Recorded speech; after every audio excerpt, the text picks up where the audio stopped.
in after striking out 6. I don't know what my strike ball count was, but in the moment it felt like I was just competing in the zone with my heater.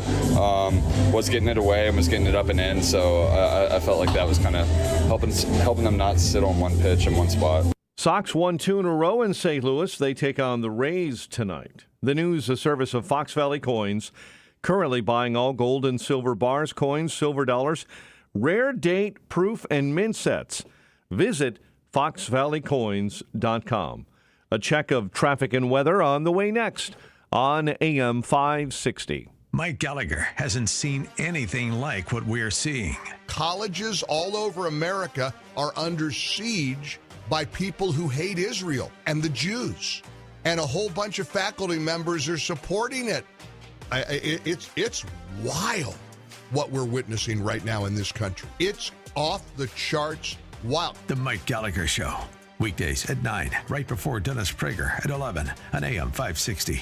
The Answer. Have you been struggling to find an easy, safe, and secure document scanning solution for Salesforce.com, Microsoft 365, SharePoint, or OnBase by Highland? Your struggle is now over, and it's time to get your documents and operations into the 21st century. With IoT Smart Connected Scanning, it's easy to turn physical paper into digital documents and have them directly uploaded to the cloud with IoT Smart Connected Scanning from IDT. And you don't need a degree in computing or IT to make it happen. Using QR code technology uniquely configured for your specific business, anyone can set the IoT Smart Connected Scanning device up in 5 minutes or less, saving your organization money and valuable time.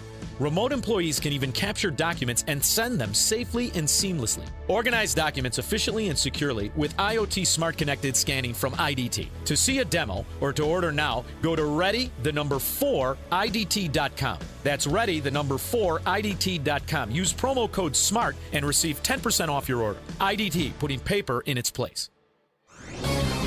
This is Ed Morrissey of HotAir.com for Town Hall. Why ask questions when you have no interest in the answers? The Associated Press just did a survey on the level of trust Americans have in the media.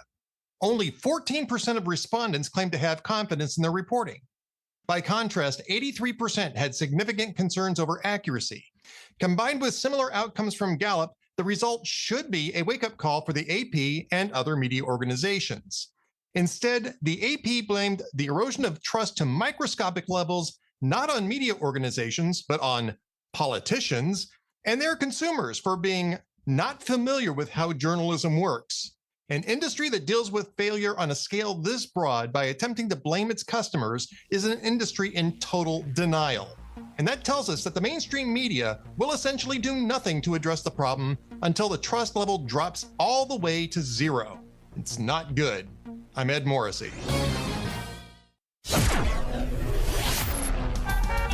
It's 5:10. Let's get an update on the roads. Team Hochberg Traffic Center time is a service of Progressive Insurance. Progressive can help you protect your home, auto, boat, motorcycle, ATV, RV, and more.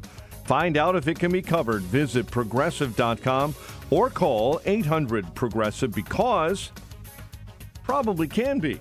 Southside Bridgeport neighborhood. South Main Street, north and southbound between 32nd and 31st, entirely shut down right now due to a ongoing shooting investigation. Construction gumming up the works on the Tri-State northbound between the St. Charles Road area and the Grand Avenue curve, southbound from the Bensonville Bridge down to the Grand Avenue curve. That is taking out 2 left lanes. Chicago's Morning Answer starts next. Your official Chicagoland weather forecast in our ReviveYourLawn.com Weather Center. Here's Steve Williams. Clouds to start, breaks of sun later on. High today 70, partly cloudy, shower and thunderstorm tonight late, low 59. Shower and a heavy thunderstorm for tomorrow. Could see some flash flooding and damaging wind. The high tomorrow 75. I'm Steve Williams on AM 560, The Answer. Mostly cloudy and 50 at O'Hare. Your next news update 5:30. Chicago's Morning Answer starts next on AM 560, The Answer. Admit it, this is the worst time of year to be suffering with joint pain. You can't enjoy outdoors like you used to. Hi, Amy Jacobson here, and if you're tired of achy joints, contact my friends at QC Kinetics before you agree to surgery, steroids, or medications. That's what tens of thousands of real-life patients around the country did, like Robert. Robert's a retired Marine and business owner. Robert had debilitating shoulder pain and couldn't take time away from work to have surgery. So he heard about QC Kinetics and how elite athletes were using these treatments for joint pain. Now Robert feels much better thanks to his treatments at QC Kinetics. And you know what? I'd love to talk about your success story next. So don't wait. Call QC Kinetics today. The consultation's free with Saturday appointments available. Call 312-809-5955. That's 312-809-5955. Again, 312-809-5955. Quick delivery service. What do you need delivered today? Hi, I'm trying to work through a last-minute to-do list for my boss. Can you deliver a hard drive to the Loop in Chicago? We can deliver that today. Okay, can you deliver 20 boxes to a client in Rockford? We can deliver that today. Can you deliver 12 pallets of tile to our customer in Naperville? We can deliver that today. Can you deliver a large envelope to Northbrook? We can deliver that today. Oh my gosh, I think my water just broke. Can you... We cannot deliver that.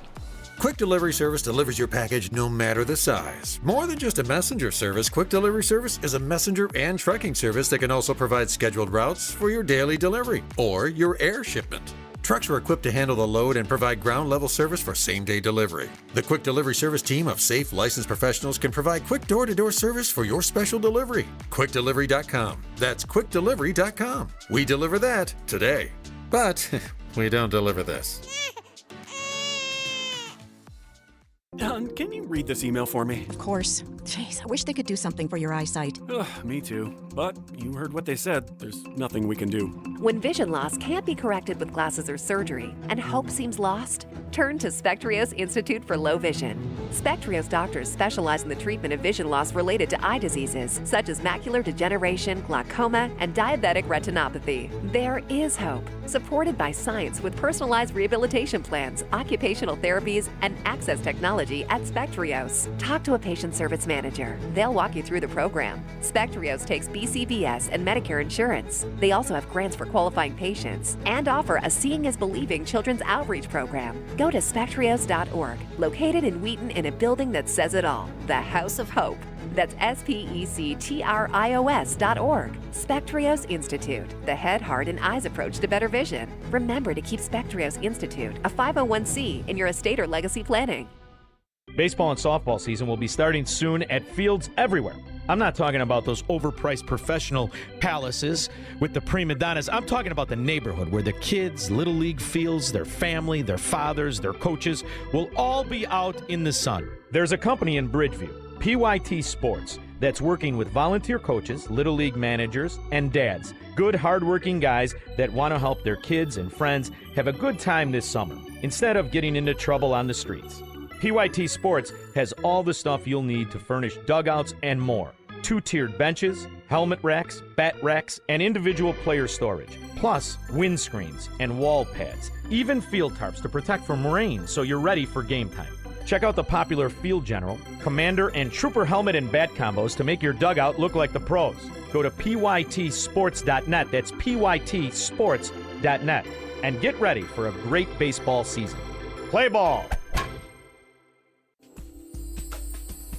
This Mother's Day, treat the mom in your life to a day she'll never forget with brunch at the Trump International Hotel and Tower in beautiful downtown Chicago. Brunch reservations are available now for Sunday, May 12th, with seatings from 10 a.m. to 3 p.m. in the Grand Ballroom. Experience an exquisite meal in a buffet style. Feast at the decadent carving, omelet, and dessert stations. Enjoy drink specials, live entertainment, complimentary champagne, and a beautiful rose garden backdrop for memorable photos. There's no better place to celebrate this Mother's Day than as guests of Trump Chicago, where you'll find the most iconic views of the Chicago skyline. Delight in this one-of-a-kind extravaganza. Make your reservations today by visiting eventbrite.com and search Mother's Day Brunch, Trump Chicago. That's Eventbrite, search Mother's Day Brunch, Trump Chicago, and order your tickets today. Cheers!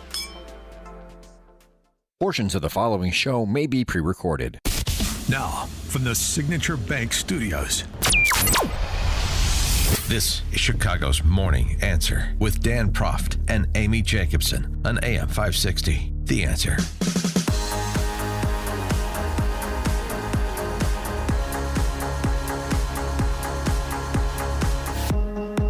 Top of the morning, Dan and Amy, 10 shots. 10 shots, 10 shots.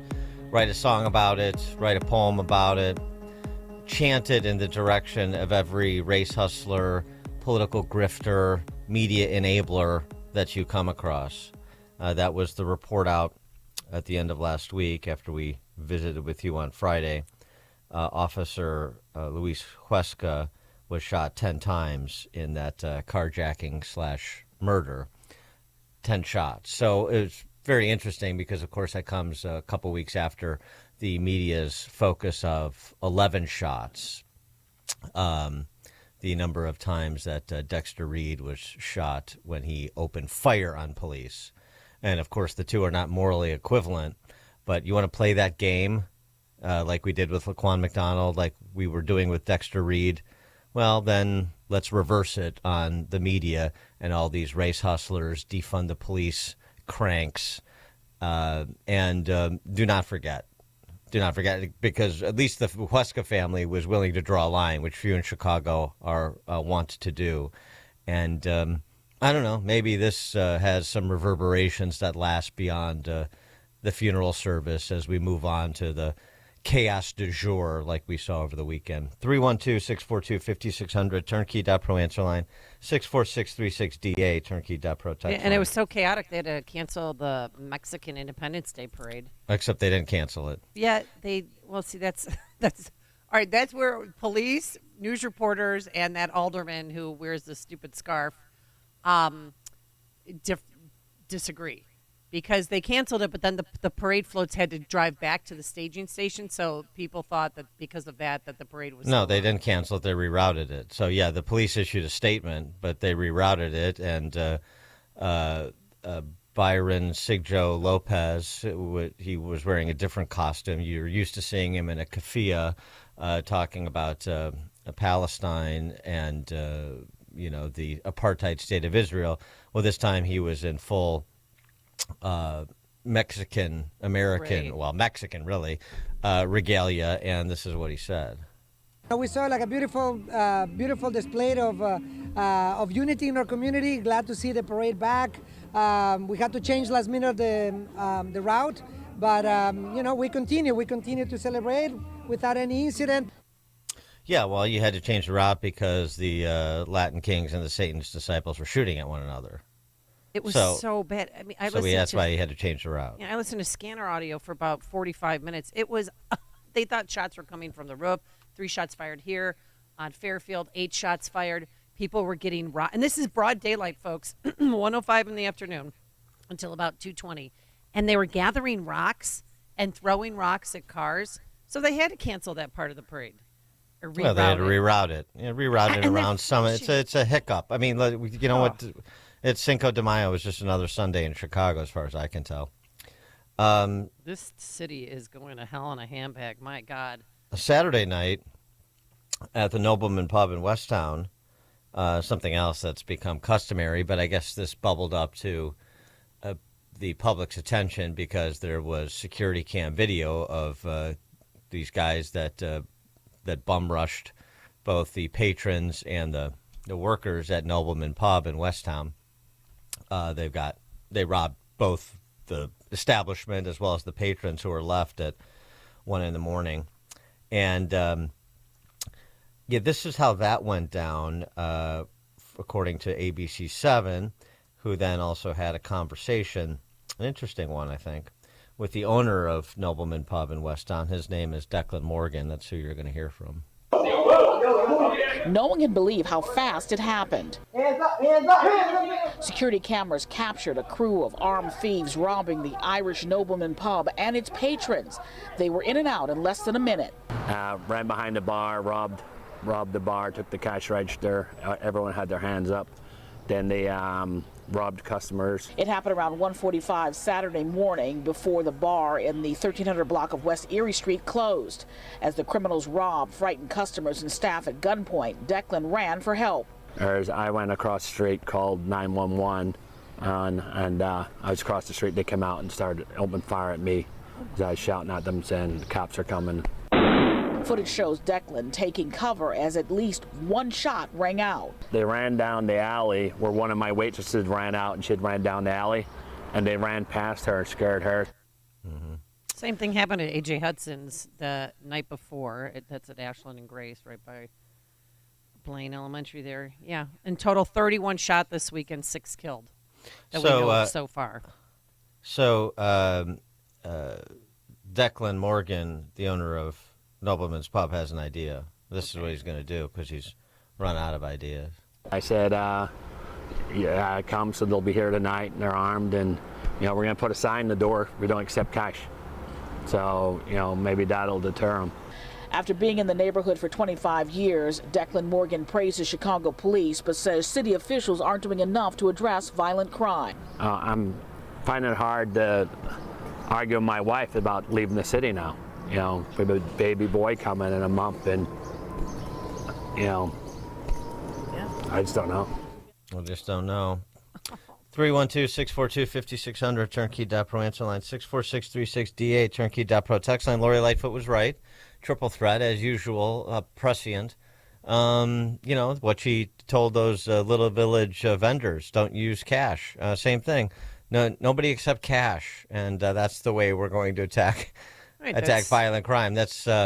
That's surrender there. I mean, I don't know what to do. I've got security. I don't know if the security was on site. That was unclear to me from the report.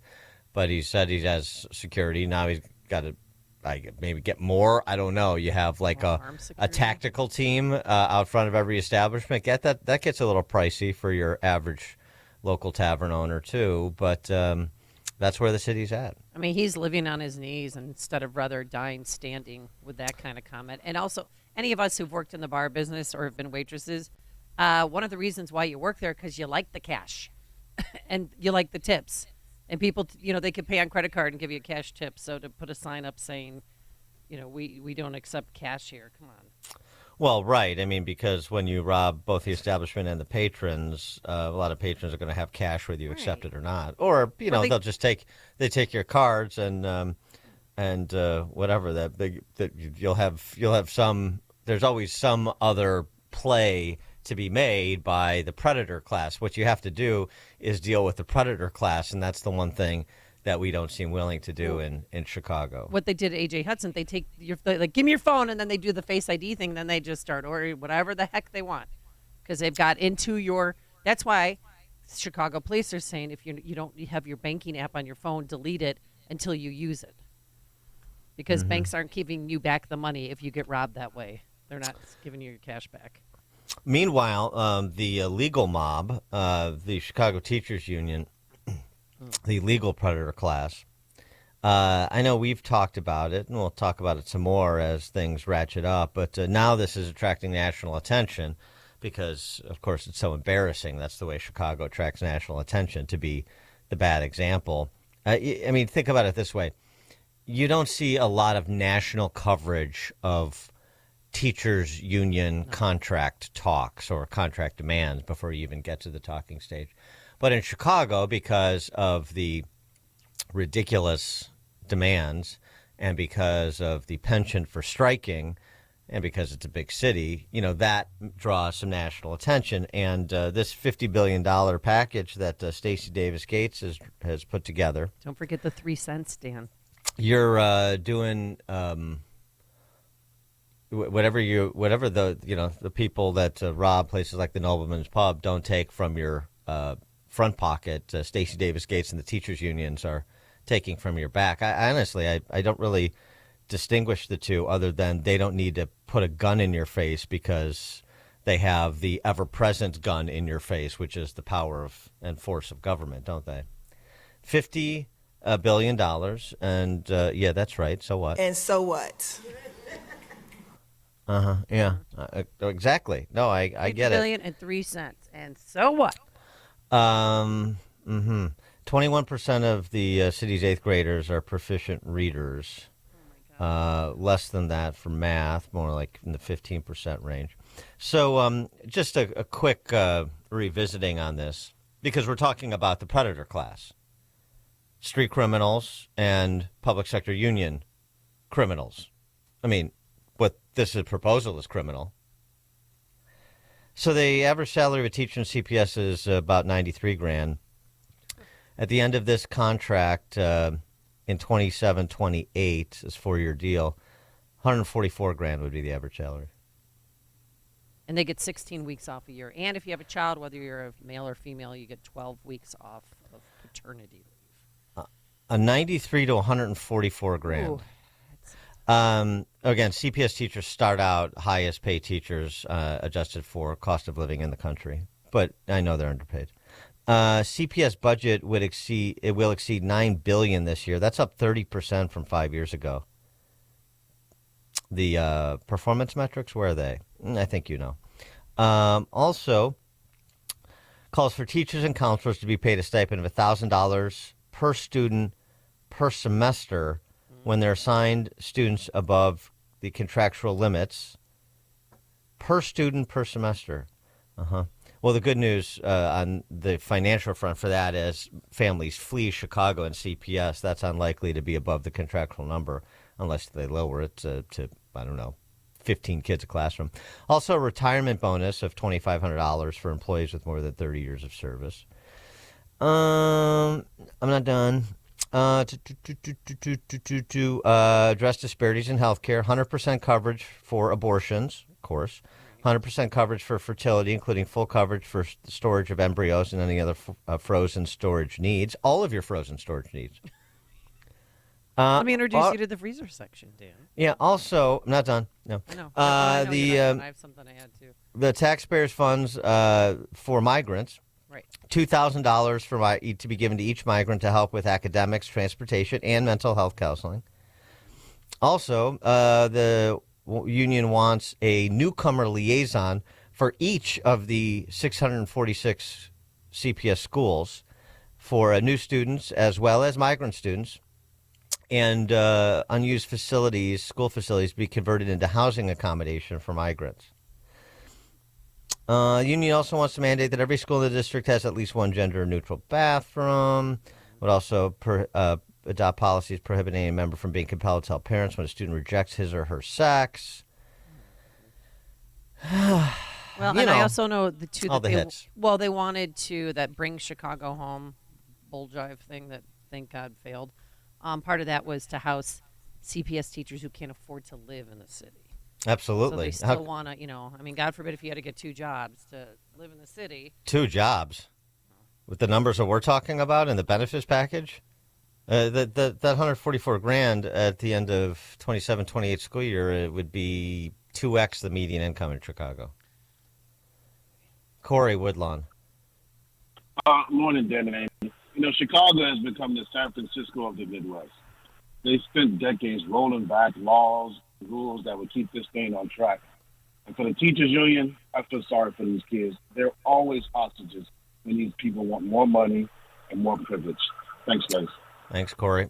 Speaking of San Francisco, those environmentalists, all those Save the Planet Chicken Littles out there that are leading the way, these intellectual heavyweights in the ritziest town in America with all the sewage in the streets. Well, they're moving that sewage from the streets to the bay. New lawsuit filed by the Environmental Protection Agency and California water officials.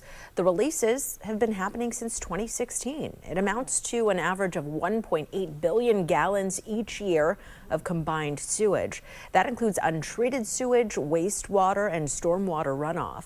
The lawsuit also alleges the city allowed its sewer systems to fall into disrepair and didn't notify residents about the presence of sewage. An SFPUC spokesperson called the suit unfair. Unfair, yeah. Oh, yeah, it's unfair. Oh, okay. But this wow, is, that sounds lovely. This is big city living.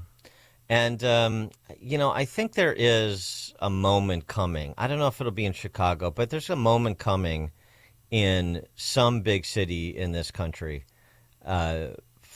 to see something very different, I think. And we'll pick up that discussion at 5:38. But now let's head into the newsroom. Say good Monday morning to Mike Scott.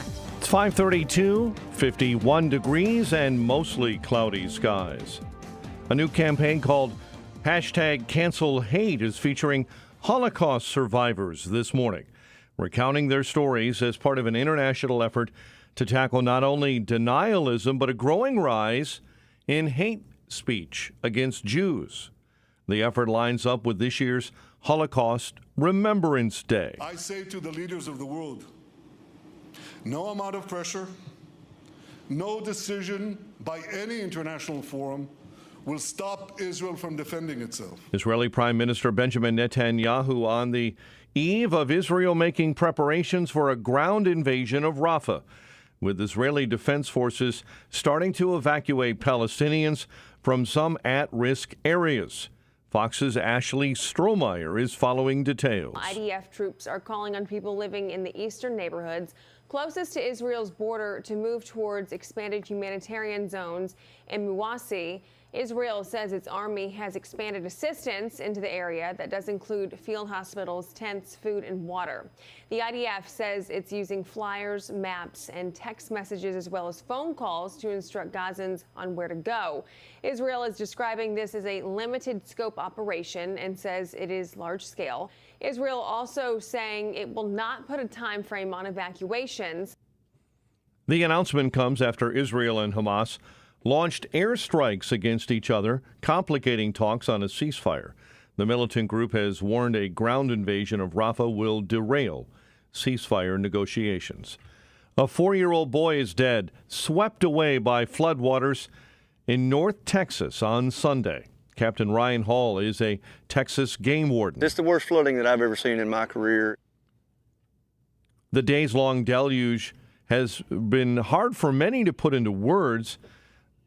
The warden says that family's vehicle got stuck in rising waters near the town of Burleson. Millions living in the central U.S. are bracing for possible tornadoes.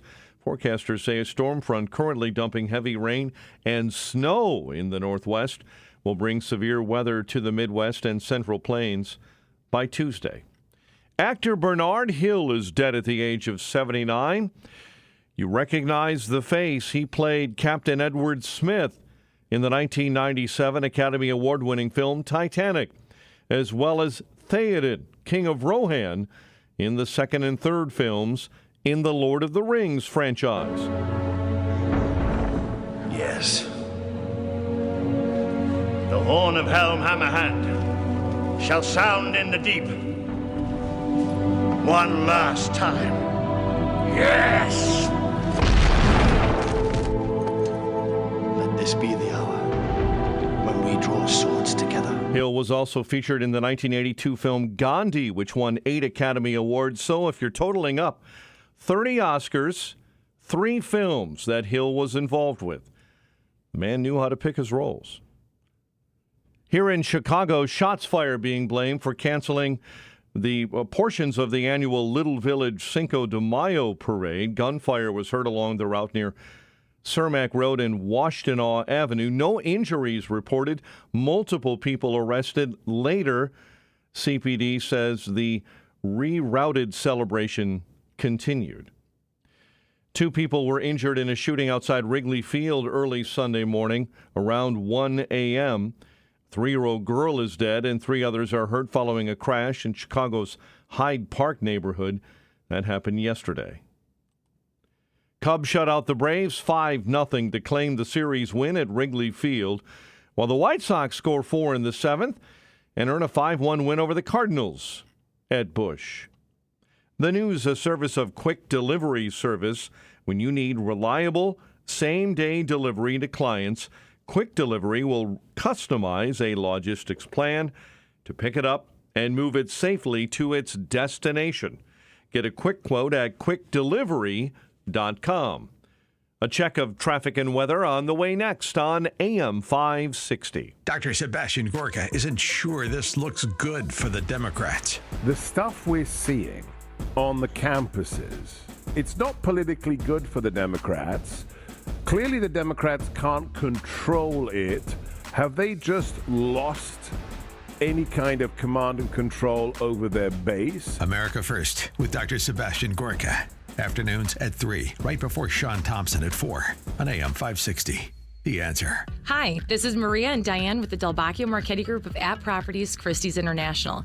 We wanted to tell you why we placed number 9 in Illinois as the top producing real estate team and number 1 in Arlington Heights. In the past 9 years, we assisted 1,975 buyers and sellers achieve the American dream of home ownership, selling $720 million in real estate. If you are considering making a move, we can help you get the most value for your home in today's market. Maria and I have over 50 years of combined experience. We take a conservative approach in protecting your asset and will give you the direction and professional advice needed to achieve a successful transaction. Our pledge to you is to have your best interest at heart. So get the special attention you deserve with our white glove service from our city division to the suburbs. Contact us for a free, no-obligation market analysis at thedmregroup.com. That's thedmregroup.com. Information verification, MRED LLC, 2013 to 2022. Real Trends Large Teams 2022.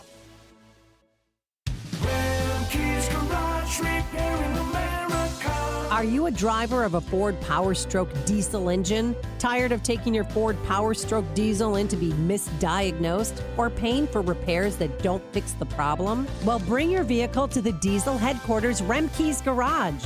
The shop is equipped with state-of-the-art diagnostic equipment and highly trained technicians. Take it to the experts. Take it to Remke's Garage.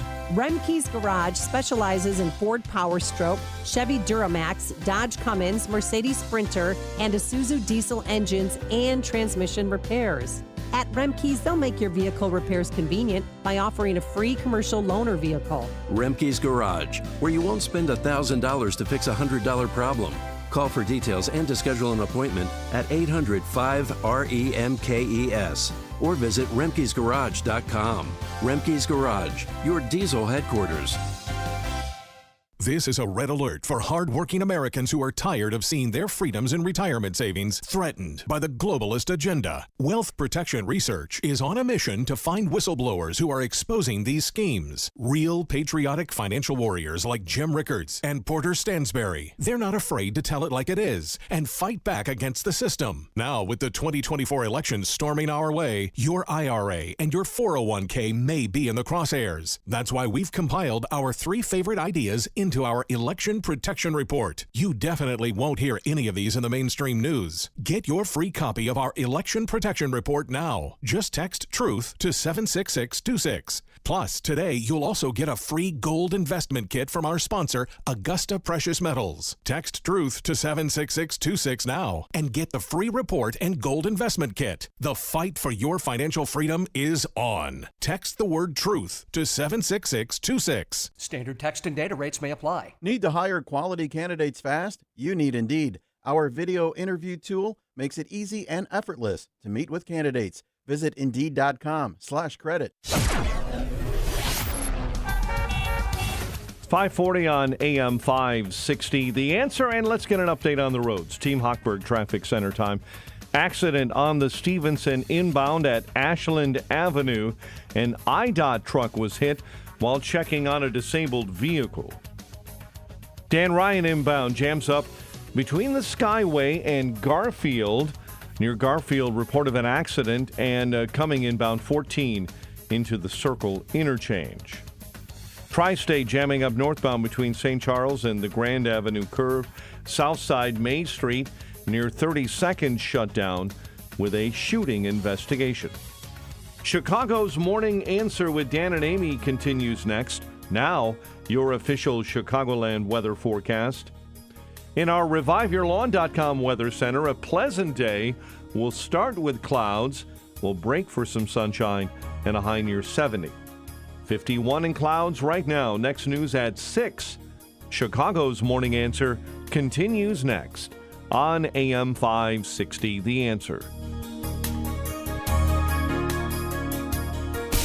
Now, from the Signature Bank Studios. Only the biggest stories, only the biggest guests, and only the biggest opinions. This is AM 560, The Answer. Top of the morning, Dan and Amy. We are talking about the big cities that don't work, like all of them in America, particularly Chicago. San Francisco was brought up. Corey from Woodlawn said Chicago is the San Francisco of the Midwest. That's interesting, right? Generations of bad policies have taken the city off the tracks into the wilderness and never to be heard from. And San Francisco, the hypocrisy. You better get your hip waders on, literally, because there's raw sewage that they're pumping into the bay. The EPA is suing that socialist utopia called San Francisco for polluting the water. Even they were so worried about straws, too, back in 2016. Sure. Remember the straw ban? Straws, climate change. They're saving the planet while they're dumping raw excrement in your water and on your streets. That swim to Alcatraz, all that more interesting, huh? It sure does, yeah. Not a Give me wetsuit. It's like swimming Chicago River. Maybe keep the sharks away. But I think there is a moment coming, and I don't know. Chicago is sort of truly entranced by this identitarian thuggery. So I'm not sure if it will be Chicago, but it's going to come somewhere. Or else what is happening in Baton Rouge is going to start happening in more metropolitan areas, and we'll get to that. Let me give you an example of why I think it's coming. I mean, stories like the sewage dump in the Bay, the revolt of Silicon Valley types in San Francisco. London Breed, the mayor there, had to sort of start piping down when it came to defunding the police. There's some pushback during the height of COVID. Now, many just fled, like has happened in most of these dystopian urban centers. Our good friend Jennifer Say left, and others. But these cities don't depopulate overnight. You're talking about millions and millions of people across the country. And so what are they going to do while they're there before they can get out, if they can? Meet another Soros-funded DA, Bronx DA Darcel Clark. And this is interesting because Darcel Clark is a black female. Anthony Wright is a multiple-time felon. I mean, as in dozens. He's a black male. He recently assaulted an MTA worker named Anthony Nelson, who required 3 surgeries from his injuries. He is a black gentleman as well. And Robert Kelly is the business manager for the Transport Workers Local 100 that Anthony Nelson is a member of, as somebody who is gainfully employed by the MTA in New York. Well, Robert Kelly, the union guy, and Anthony Nelson, the victim of the assault in this case, they're not real happy with Bronx DA Darcel Clark. The Office of Bronx District Attorney Darcel Clark consenting to a mental health evaluation. After 40 assaults, he has been evaluated. So this is all pushing things off and what have you, another evaluation, wasting taxpayers' money and what have you, it's a bunch of bull. I'm just going to say it like it is. And it needs to stop. This is video of Wright sucker punching an Asian woman in Chinatown, knocking her out cold. Surrounded by his family, the union, and MTA leadership, Anthony Nelson says his case will hopefully result in more respect for MTA workers. I don't care if you're on the ground, I don't care if you're at an elevated platform, I don't care if you're on a bus. There's a level of protection and respect that needs to be seen when you see an MTA worker. We're in the service industry. They're getting assaulted, they're getting harassed. It's just not acceptable. The DA's office telling Fox 5 the defense asked to have the case sent to mental health court for evaluation of Wright to see if that court would be more appropriate to handle the case or if it should remain in regular court. Yeah, I think the incidents, because you can't, it'd be nice, I know, for these identitarians if you just had honkies as victims. But the problem is you've got law-abiding, productive black people and Latino people and Asian people that are all ostensibly part of your coalition that are getting hammered both financially and then physically, literally, on the streets of the cities. And then the schools are terrible unless you have the money to afford one of the exclusive schools. And even then, frankly, they're terrible. But the social network is a lot nicer. The parties are more fun. And so I think there's this moment coming. Somewhere, somebody is going to step up, or somebody's are going to step up that have the political savvy and the network to say, we're going to do this differently. This is no longer tenable. And, I'm not hung up on any of these identitarian metrics like, well, the culture is, of course, as you know, if you listen to the show. But I suspect it probably will be a black person or a Latino person, probably black, probably a black conservative. Somebody is going to upset the apple cart in St. Louis or Baltimore or New Orleans, maybe San Francisco, maybe New York. Maybe Chicago? I don't know. Yeah, maybe. I mean, it could, if the things all go upside down as you would expect. I mean, if like the worst possible scenario happens with the city's finances, the piling on of tax increases, if there is the sort of mayhem at the DNC that is possible, then possibly. But the problem is there's nobody in the offing. I don't know the local scene in these other metropolitan areas like Chicago. But one of the things you have to do if you want to be poised to be that person in that moment that shifts the paradigm is you have to be involved now saying, look, we have to chart a different course. The spoils of war approach to government in the city will never unify the city because by definition it's my tribe at the expense of your tribe. So as long as that's going to be the paradigm, you're never going to have unity. You're never going to have sensible policy. It's all just king of the hill nonsense. And it's fun when you're king of the hill and a lot less fun when you're not. So maybe we should start thinking about that. But you have to sort of drive this conversation and this reflection now in advance of the opportunity because you don't exactly know when it's going to come. I don't know if it'll be the next election. I mean, we keep finding new bottoms, and so do a lot of other cities. But it's going to come because, Stein's law, if something cannot go on forever, it won't.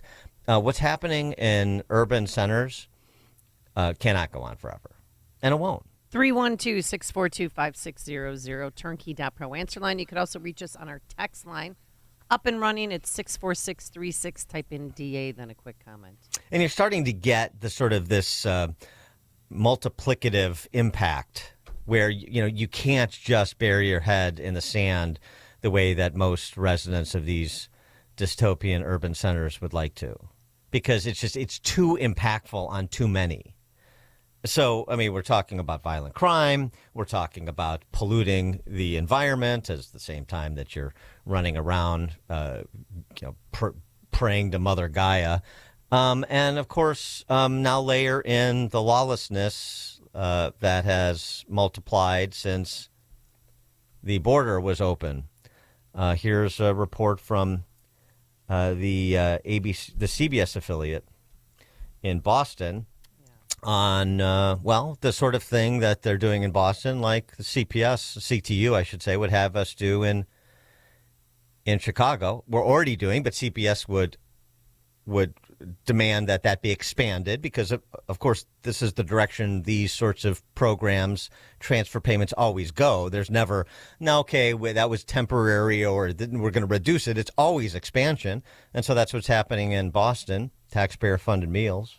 Honestly, there's nothing edible. Here are some of the dinners that taxpayers paid $21 for.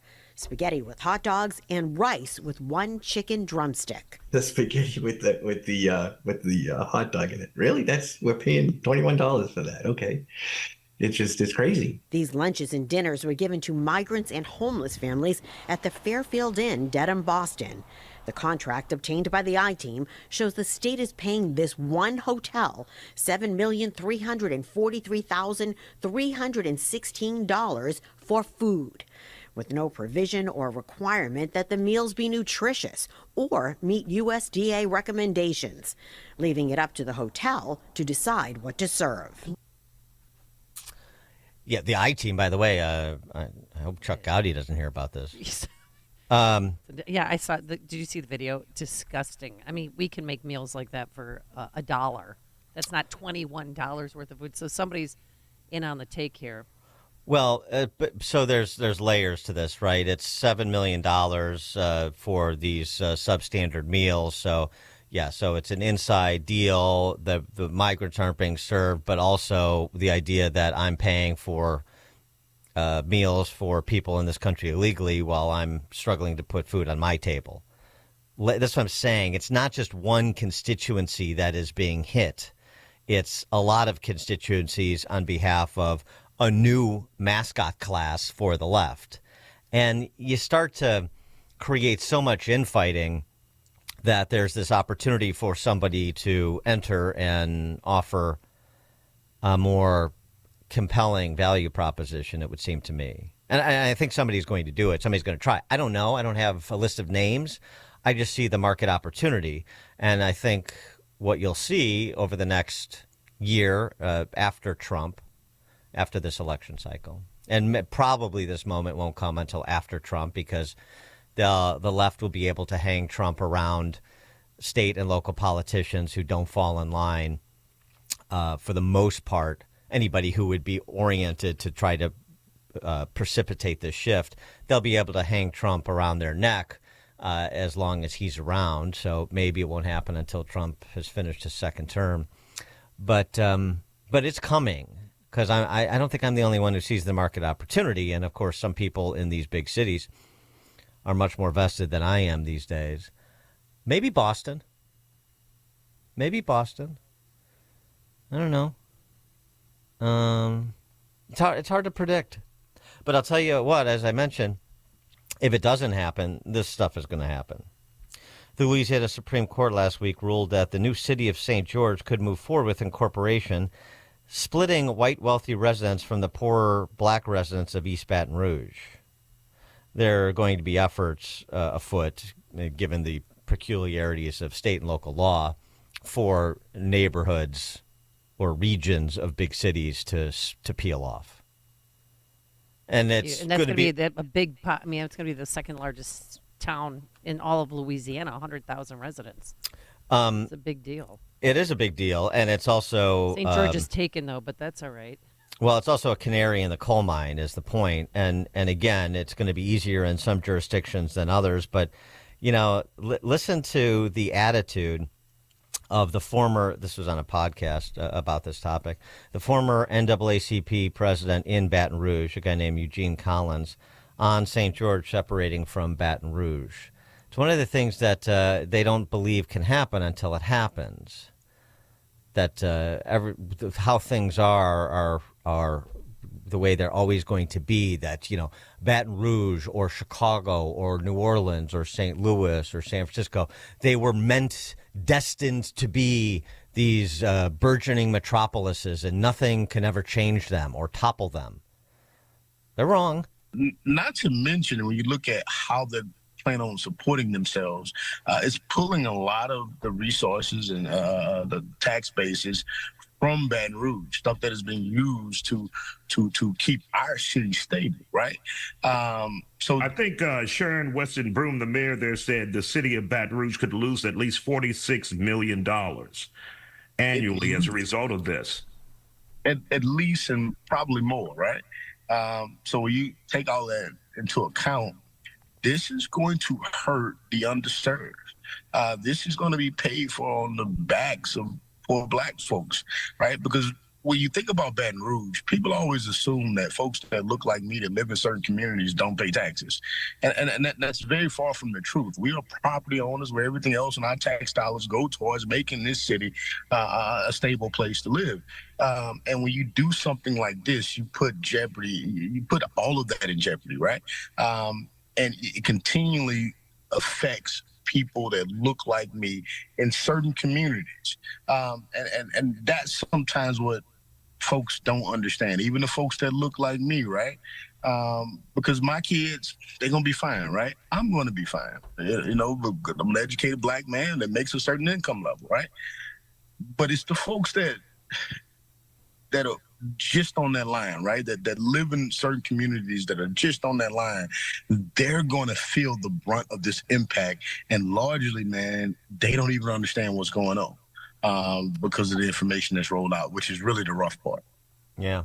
They are going to feel the impact, and it's because of people like you who purported to represent them for so many generations and excused a culture of violence and dependency. That's happening in every city, and it's not about, first of all, there's a recognition that they're productive people of all races that pay taxes. No, that's nonsense.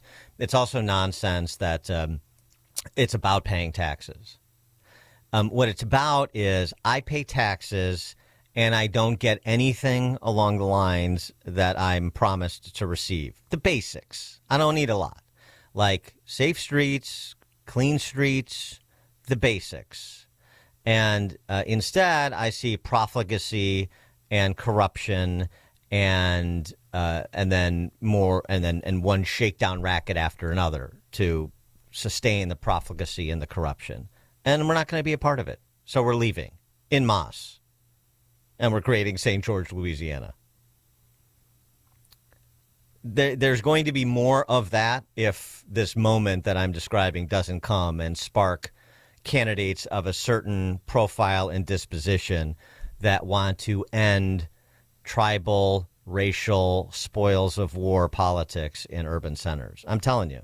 I mean, I'm not exactly an optimistic guy by disposition because I understand just how far man has fallen, but the layering of the pathologies in these cities, it cannot continue, and it will not continue, and hopefully it will stop sooner rather than later. All right, coming up on Chicago's Morning Answer, Jared Bernstein is the Biden chairman of the Council of Economic Advisors, and he has no idea how money works at 6:06. And Kristi Noem on killing cricket and commanders, she says, should be put down as well, or whatever. But now let's head into the newsroom. Here's Mike Scott. Little Village Cinco de Mayo parade rerouted, canceled for a time due to shots fired yesterday at that scene. A 3-year-old killed, 3 hurt in a Hyde Park crash. At least 31 were shot and 7 killed in weekend shootings in Chicago. Pro-Palestinian encampments remain at several Chicago area campuses. Former Bears quarterback Bob Avellini has passed away. Cubs shut out the Brewers. White Sox beat the Cardinals. WIND Chicago News Time 6. Get out. I'm Dave Anthony, Fox News. That's what Israel's urging Palestinian civilians ahead of another Gaza invasion in what's considered Hamas's last stronghold. Warning all residents in Rafah to flee as soon as possible. Rafah, which is one of the southernmost cities in the Gaza Strip, which is housing about 1.4 million people, many of whom had already been displaced earlier on since the start of the war. And this had largely been seen as the last safe haven. Israel released flyers there saying, quote, the IDF is about to operate with force against the terror organizations in the area that you currently reside, as the IDF has operated so far. Anyone in the area puts themselves and their family members in danger. Fox's Alex Hogan is from Rafah, where Hamas launched a rocket attack yesterday, killing 4 Israeli soldiers on what's already a somber day. Those sirens marking Holocaust Remembrance Day. Another pro-Palestinian encampment broken up at USC in California with no arrests, but other college encampments remain. The president of George Washington University is out with a new letter calling the protests on campus an illegal and dangerous occupation of school property. But D.C. police haven't moved in to break up the group. At Harvard, pro-Palestinian protesters are giving the university until 5 p.m. today to begin negotiations regarding their demands. Fox's Madeline Rivera, former President Trump's first criminal trial resumes in a few hours. Fox's Eric Shawn outside the court in New York. Well, it will be a new week and a new witness this morning after that emotional testimony from Hope Hicks on Friday. On Friday, Miss Hicks, who was one of the former president's closest advisors, captivated the courtroom as she broke down in tears, testifying against her boss, who sat a few feet away. Legal experts say she both helped and hurt Mr. Trump. She revealed that Trump did know about the secret payment to Stormy Daniels to keep her quiet. The former president is charged with falsifying records in those payments. America's listening to Fox News. 51 degrees, mostly cloudy skies this Monday morning at 6:02. Shots fired being blamed for canceling portions of the annual Little Village Cinco de Mayo parade. Gunfire was heard yesterday along the route near Cermak and Washtenaw. That parade was later rerouted and went on without incident. There were no injuries, but there were multiple arrests. 2 people injured in a shooting outside Wrigley Field Sunday morning. It happened around 1 a.m. 37-year-old woman, a 36-year-old woman, a 37-year-old man were both shot in the leg. A 3-year-old girl is dead, 3 others hurt following a crash in the Hyde Park neighborhood. Police say a man was driving a sedan yesterday when he lost control, then struck multiple objects. 4 victims inside the vehicle were hospitalized. A 3-year-old child later died. Pro-Palestinian encampments remain at several Chicago area campuses. Counter-protests confronted demonstrators at multiple universities in recent days, including Sunday at DePaul University. The Greater Land Chicago community is with us. The student body and faculty are with us. And having that community and support really pushed us through it. Nearly 70 protesters were arrested Saturday as police cleared out an encampment at the Art Institute of Chicago. President Joe Biden returning to Chicago this week, but only stopping to raise money in Chicago last on April 8th for another fundraiser. Cubs shut out the Brewers 5-0. White Sox a 5-1 win over the Cardinals. Lonzo Ball will remain on the Bulls roster as the point guard picked up his option, $21.4 million player option, over the weekend. And former Bears quarterback Bob Avellini is dead at the age of 70.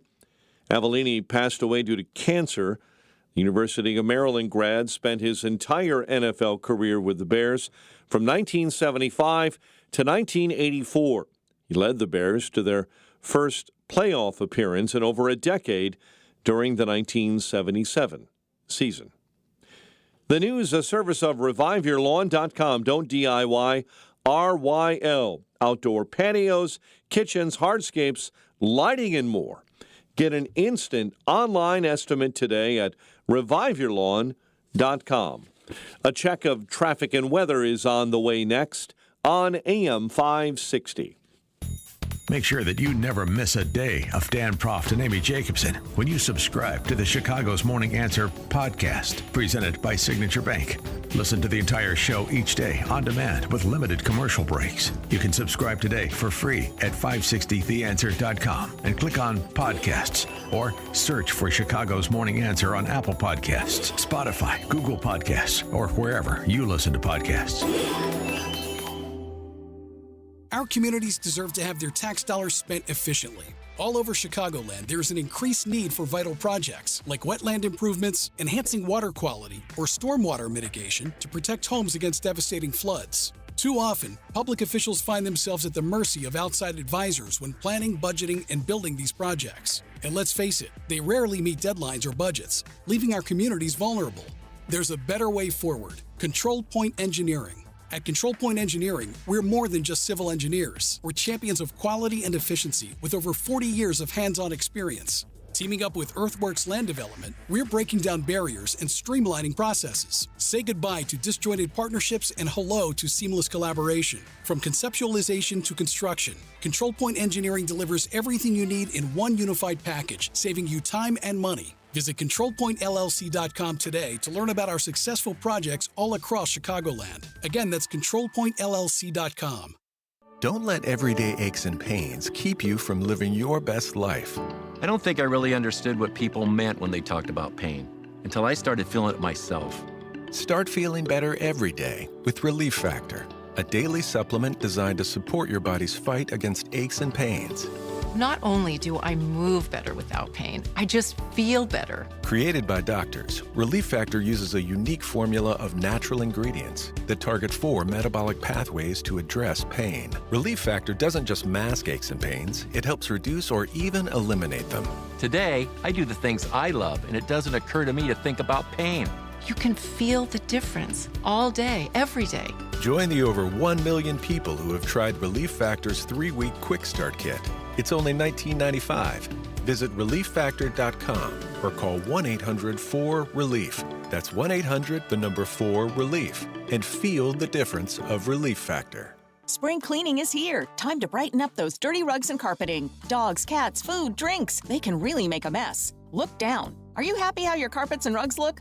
Let Executive Green Carpet Cleaning show you how clean really looks. Executive Green Carpet Cleaning. They're local, family-owned, and take pride in customer satisfaction, positive reviews, referrals, and working with AM 560 listeners. Right now, if you mention AM 560, you'll receive 15% off all cleaning services. Hi, this is Kelly from Executive Green Carpet Cleaning. As a proud supporter of AM 560, allow my family the invitation into your home or business to show you what clean really looks like. Carpets, area rugs, upholstery, tile and grout, and wood floor cleaning. We do it all.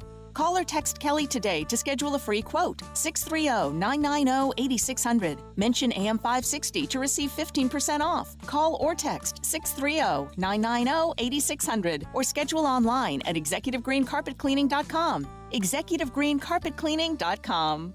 6:08. Let's get an update on the roads. Team Hochberg Traffic Center time is the service of Woodland Windows and Doors in Roselle. Brighten your home this summer and make your rooms in your house look bigger with fiberglass replacement windows by Infinity from Marvin. Schedule an appointment by June 30th for 10% off installation. Woodlandwindows.com today. Kennedy inbound already 30 minutes. O'Hare into the Burns Circle interchange. Stevenson, due to an earlier accident, you're jammed up inbound Cicero to Western. A disabled vehicle blocking a center lane inbound near 95th.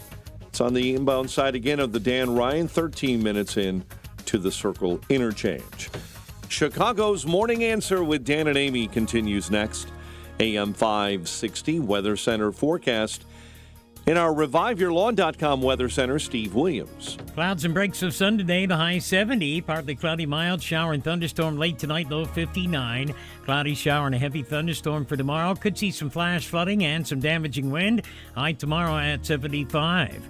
I'm Steve Williams on AM 560, The Answer. Mostly cloudy and 51 at O'Hare. Next news, 6:30.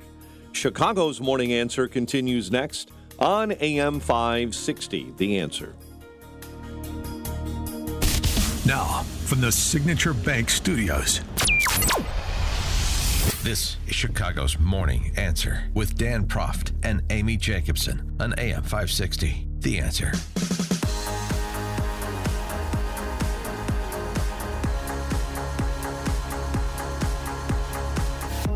Top of the morning, Dan and Amy. Amy, let me ask you a question. Yes, sir, I'm listening. What field of study do you think that the chairman of the White House Council on Economic Advisors would be steeped in? What would be that person's area of expertise? The chairman of the Council of Economic Advisors. Well, majoring in business, accounting. There's a whole plethora of things that he could be doing. And don't tell me he was in engineering? Economics, right? Economics, yeah, right. so right, generally, right. Yeah, yeah on but the you should on be like the, an MBA from a business school, something sure, like that. practical expertise or theoretical. He's an econ professor. He's a researcher. I mean, I hope he's not a theater major. He's taken maybe an econometrics course or two. Yeah. Oh, God, what did he major in? Jared Bernstein is the chairman of the Big Guys Council of Economic Advisors. He is credentialed. He has a bachelor's in music from the Manhattan School of Music. No, he doesn't. He has a master of social work from Hunter College. Oh, and he has a doctorate of social work in social welfare from Columbia. But it turns out that a well-credentialed cacistocracy is still a cacistocracy. I mean, if you consider these substantial credentials for somebody that's supposed to be a leading thinker on the subject of economics in the Western world, that you would surmise would be the sort of person that a president of the United States will want to pick to be a top economic advisor. But that's obviously where you'd be wrong. I got to tell you, it's very difficult to stun me, the incompetence of people in government, incompetent people generally, but particularly in government, very difficult to stun me.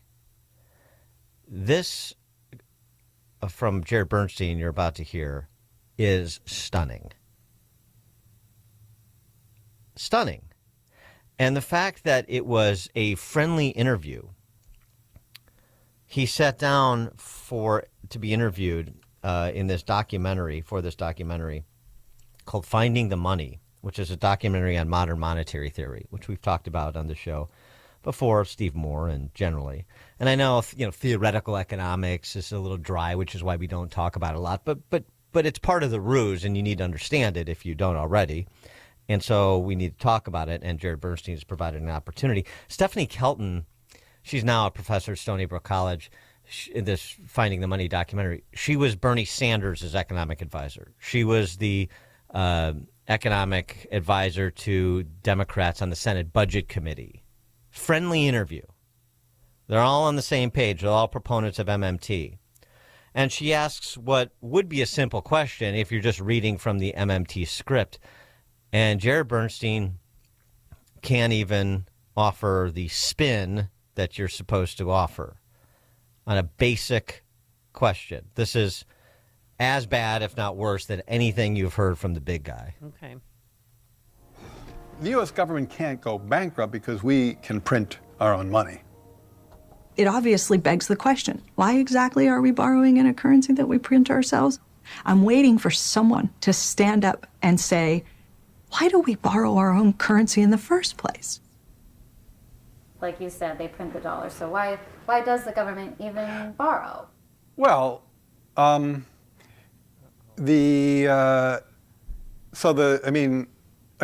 some of this stuff gets, some of the language that some of the language and concepts are just confusing. I mean, the government definitely prints money, and it definitely lends that money, which is why the government definitely prints money, and then it lends that money by selling bonds.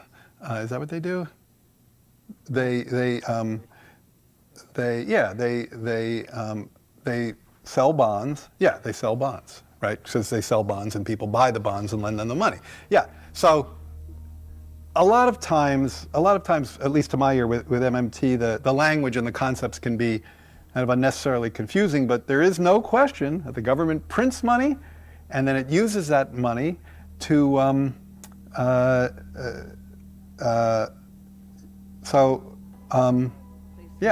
guess I can't really talk. I don't get it. I don't know what they're talking about. Because it's like the government clearly prints money. It does it all the time, and it clearly borrows. Otherwise, we wouldn't be having this debt and deficit conversation. So I don't think there's anything confusing there. 312-642-5600, turnkey.pro answer line, 646-36DA, turnkey.pro text line. Anyone want to help a Council of Economic Advisors chairman out here? Why does the government borrow money if it can't go bankrupt? Because it just prints money? It definitely prints money, and it definitely borrows money.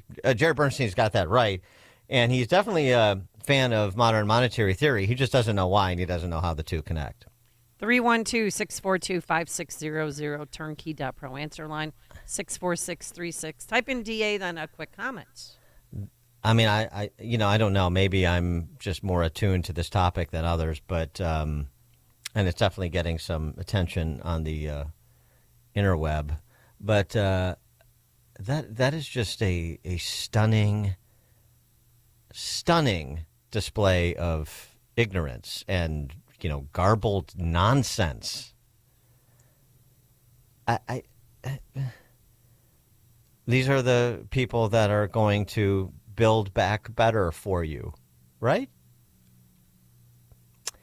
So maybe Stephanie Kelton.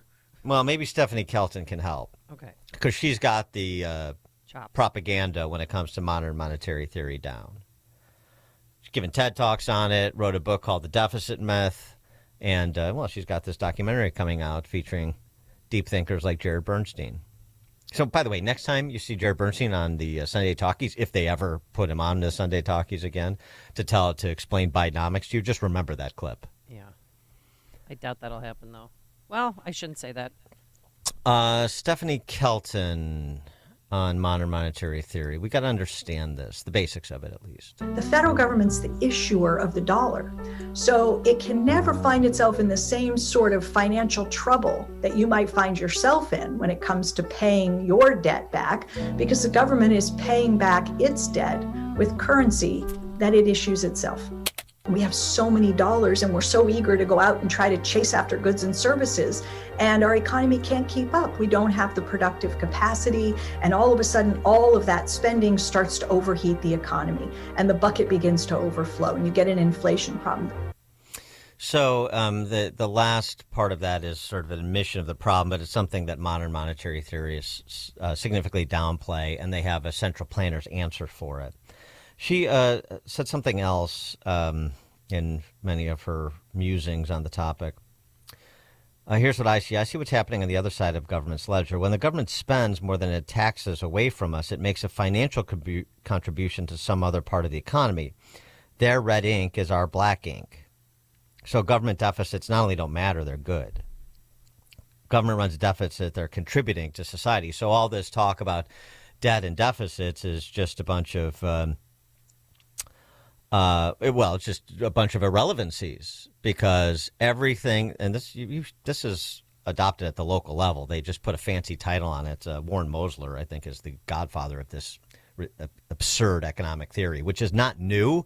It's just been polished up and given a new name. All it is central planning. All it is government-centric, government-directed distribution of resources. But So I mean, fundamentally, there's just a couple of things going on here. One is the conflation of currency with purchasing power, such that the government printing money, the government running deficits and piling up debt. Well, since it can't go bankrupt, what's the big deal? You've got a printing press, right? But then you destroy purchasing power. I mean, in point of fact, just a sort of a data point here, or a couple of data points. I mean, the purchasing power, and this is something we talk about with John Tammany all the time. The purchasing power of $1 in constant $20 dollars. In 1913, it was $26.14. Today, it's $1. Another way to look at this is, just sort of the percentage of decline in terms of $1. But I mean, that's actually a pretty good way to look at it. You've seen a 26x reduction in the purchasing power of $1 over the last 110 years, basically. So this is the consequence of the profligacy that Stephanie Kelton wants to argue is the model for how to do things, or is close to the model. It's just a problem with the distribution of these resources where you're running deficits. See, so you need to run deficits by spending more money than you're taking in on infrastructure, on teacher salaries, on K through college education, because those all have positive multiplier effects. And this brings idle resources from the sidelines into productive uses that provides a exponential benefit to taxpayers, and all is right with the world. Now we're really humming.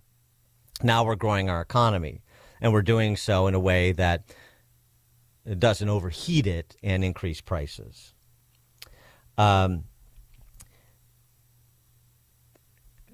Text message here. Dan and Amy Bernstein is no more unqualified for his position than Mayor Pete is for his, Jennifer Grandhome for hers.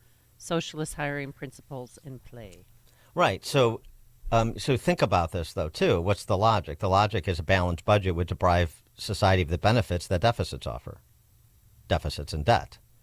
Deficits annualized that result in the greater accumulation of debt.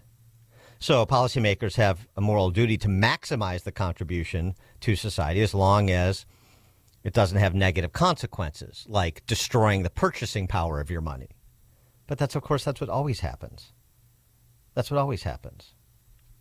What they're saying, these modern monetary theorists, Jared Bernstein trying to get his mind around, it's actually, in a way, it's sort of instructive that he can't follow the logic of the philosophy he's on this documentary to promote.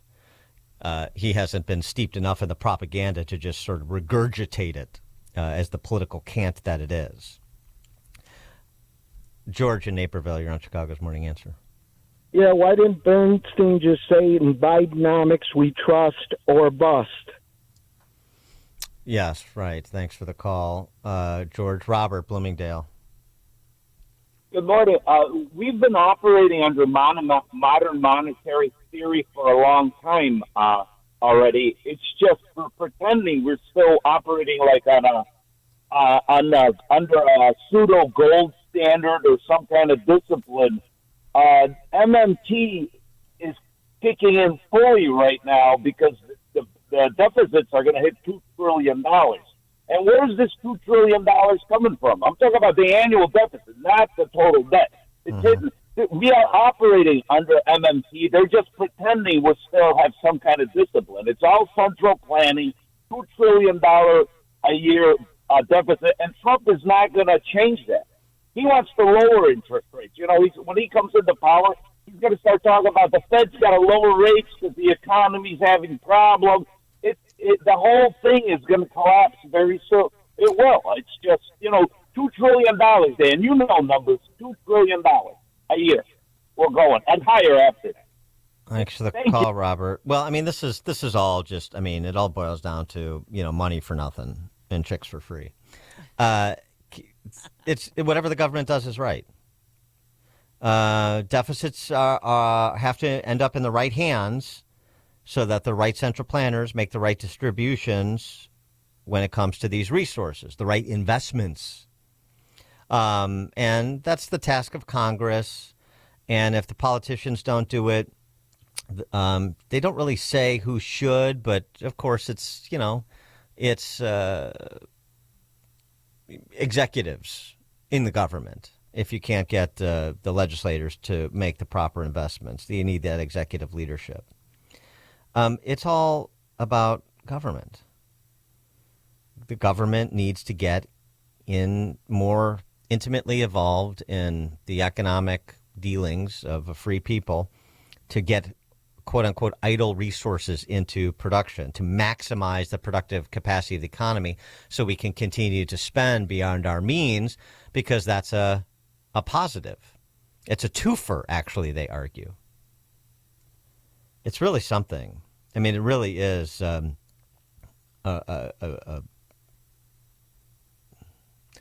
don't want to say elegant, but it really is a innovative form of flimflammery to dress up the old central planning, government-centric redistribution of resources, Marxism of 100 years ago, into modern monetary theory. Oh, it's forward-looking. It's building on the accumulated knowledge over the last several hundred years. No, it's not. No, it's not. It's just Marxism dressed up with a new coding. Jim in LaGrange. Hey, morning, Dan and Amy. Amy, you were right. The credentials of that guy were far worse than being an actor because he was a music major. At least the actor might have been able to fake it. All right. Have a great day.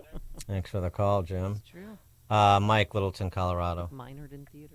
Yeah, good morning, and thank you for taking my call. You know, away from the theory of the economics, I mean, we become Venezuela when nobody will buy our debt, or worse yet, our government is printing more money to buy its own debt so it can distribute it. But when you give away money at the degree they're doing it, this is where you are. But what strikes me is how cynical they are in knowing the public is so duped or so stupid or so bought off, pick the adjective, that we can get away with putting this moron in this position and then fronting him and parading him in front of the people that we're about to abuse.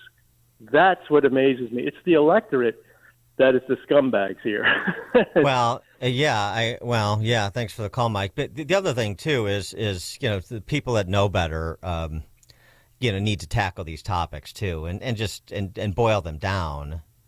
I mean, fundamentally, the argument here. I mean, forget Jared Bernstein for a second, just babbling nitwit. But the argument here is this is fundamental in terms of how you organize society. And as Hayek said, not my dog, but the actual Nobel Prize-winning economist, to be controlled in your economic pursuits is to be controlled in everything. So it's sort of important. And the fundamental premise of modern monetary theory is entrepreneurs, private people, private enterprise, does a worse job of allocating productive resources than politicians do. Even though, what are the incentives for those two classes of individuals? Entrepreneurs, let's say, and politicians. Politicians are always thinking about maximizing value, or they're thinking about maximizing their chances for re-election.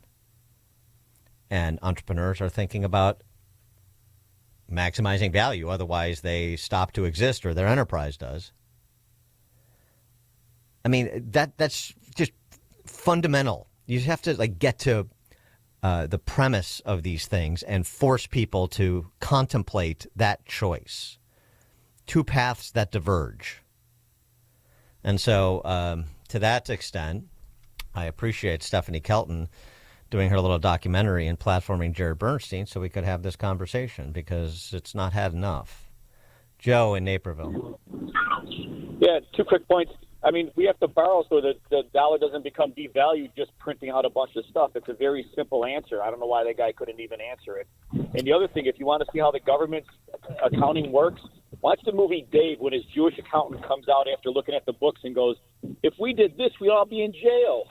Yeah, thanks for the call. Well, the reason he can't say that is because that undermines the whole premise of modern monetary theory. I mean, maybe Jared Bernstein doesn't understand this, but if you said the reason we borrow is because we need to prevent the greater or faster devaluation of the currency that's already ongoing and has been ongoing for the last 100 years plus. So, Dan, who's your least favorite Biden hire, Sam Britton or Jared Bernstein? Because I think Sam Britton might have stolen Adam Schiff's luggage from his car because he had a flashy bag. Yeah, possibly. Yeah. Sam Britton. Ooh, wow.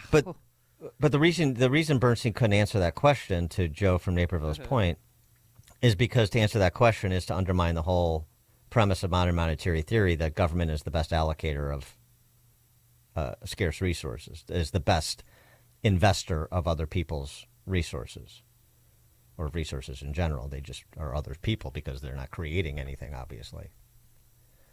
Dan and Amy, Chicago's Morning Answer.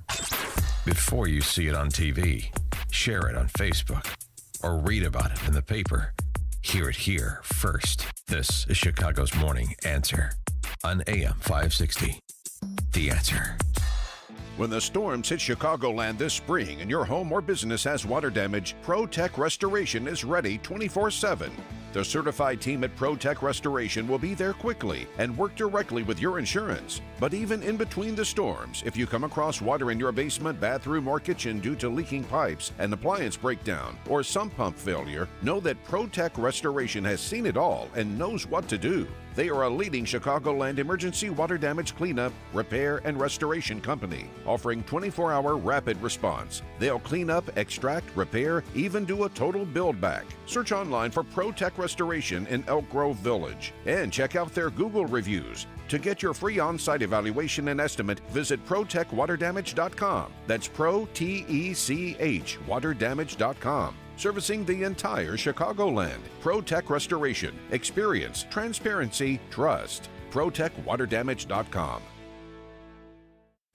A great smile can make you feel happy and confident. So when you consciously conserve your teeth, that glowing smile will show through. At Best Dental Group, Doctors Economos, Gavalis, and their staff are ready to help you create that perfect look or maintain the one you have now. Along with general dentistry, Best Dental Group is a multidisciplined practice with an orthodontist, periodontist, and prosthetic specialists on site. They use the newest breakthroughs in dental technology, such as titanium implants, Invisalign clear braces, and laser treatments. Don't let fear get in the way. They can recommend sedation to make your experience as comfortable as possible. Best Dental Group is located in historic downtown Bartlett and is a multilingual office. Call 630-830-4930. That's 630-830-4930. Or visit bestdental.org. Best Dental Group, sharing your conservative values and helping you to conserve your teeth.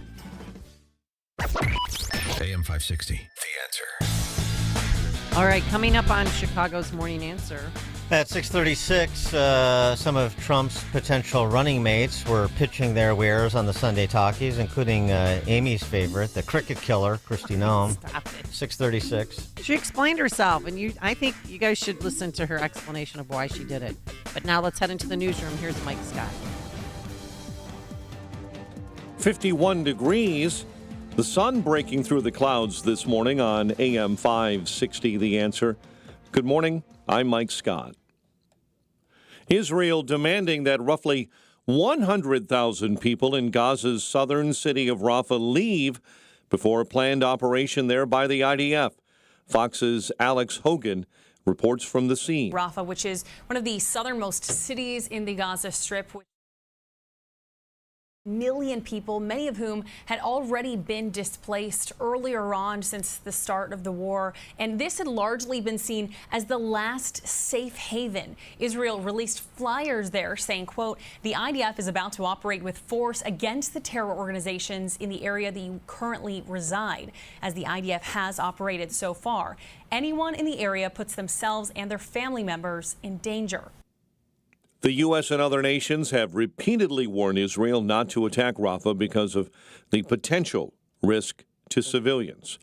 A 4-year-old boy is dead, swept away by floodwaters early Sunday morning near Houston, Texas. Authorities say a family vehicle got stuck in rising water. The man, woman, and child tried to walk to dry ground when they were all swept away. The problem is all the development further up north. You know, they pave the roads and build houses and shopping centers and all that, and there's nowhere more for the dirt to absorb the water. The man and woman were rescued. The child's body was found after an hours-long search. Synagogues, mosques, churches, community centers, other places of worship have access to an additional $400 million in federal funding today to boost security. The funds were announced after weekend bomb threats targeted New York City synagogues. Boeing is hoping to launch its first-ever crewed Starliner mission for NASA. 2 earlier uncrewed flights found several issues on the Boeing-built Starliner, and astronaut Sonny Williams expects to find more. Everything's not going to be absolutely perfect as we fly the spacecraft, and that's really what our goal is. Fellow flyer Butch Wilmore says it's hard to compare Starliner to Shuttle or Soyuz. There's so much new. Everything is new. Everything's unique. The week-long shakedown flight includes docking to the International Space Station. I'm Rory O'Neill. Prince fans can rejoice. A new Airbnb theme after the legendary late rocker is opening up this summer in Minneapolis. Property is a home formerly owned by Prince and was featured in the film Purple Rain. Shots fired being blamed for canceling, then delaying the annual Little Village Cinco de Mayo parade. The gunfire was heard near Cermak and Washtenaw.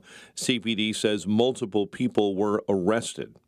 2 were injured in a shooting outside Wrigley Field early Sunday morning. Chicago police report that around 1 a.m., a 36-year-old woman and a 37-year-old man were shot in the leg. The victims told police they were shot by an unidentified male. Unofficially, 7 were killed and 31 shot in weekend shootings in Chicago. President Joe Biden returning to Chicago this week, trying to raise more money.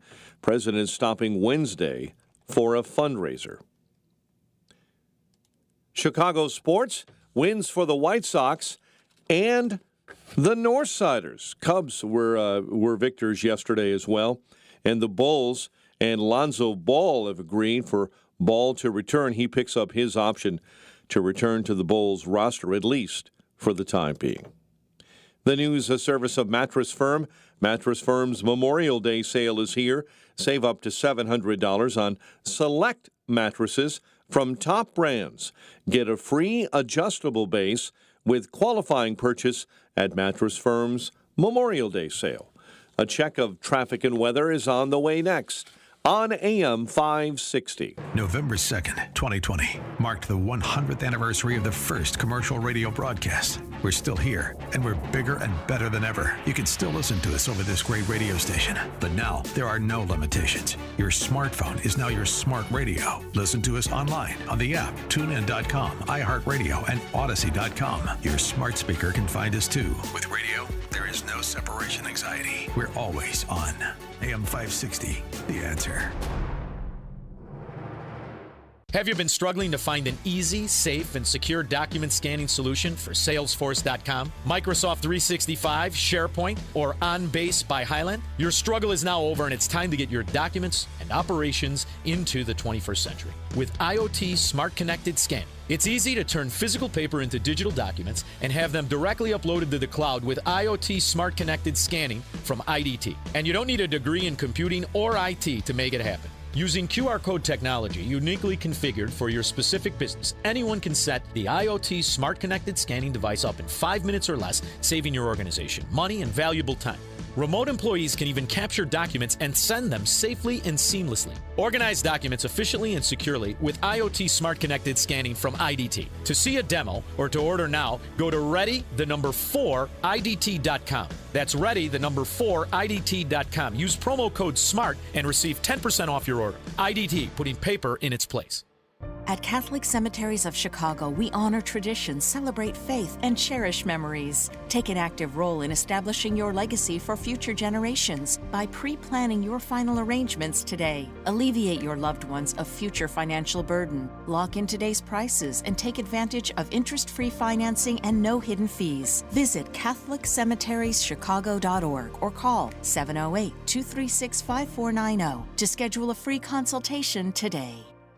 It's happening daily. We're being conned by the institutions we used to trust. The mainstream media is distracting us with meaningless headlines instead of focusing on the harsh realities facing American families. Time is short before something big happens, and that's why so many folks are preparing. They're becoming self-reliant by investing in emergency food storage from My Patriot Supply. Go to MyPatriotSupply.com and secure 4-week emergency food kits for each member of your family. Each kit contains tasty breakfasts, lunches, and dinners, averaging over 2,000 calories per day. Save $50 on each 4-week food kit you purchase. Plus, get free shipping on Ready Hour 4-week emergency food kits. You're not ready if it's not Ready Hour Foods. At My Patriot Supply, you can also get solar power generators, water filtration units, heirloom seeds, and survival gear.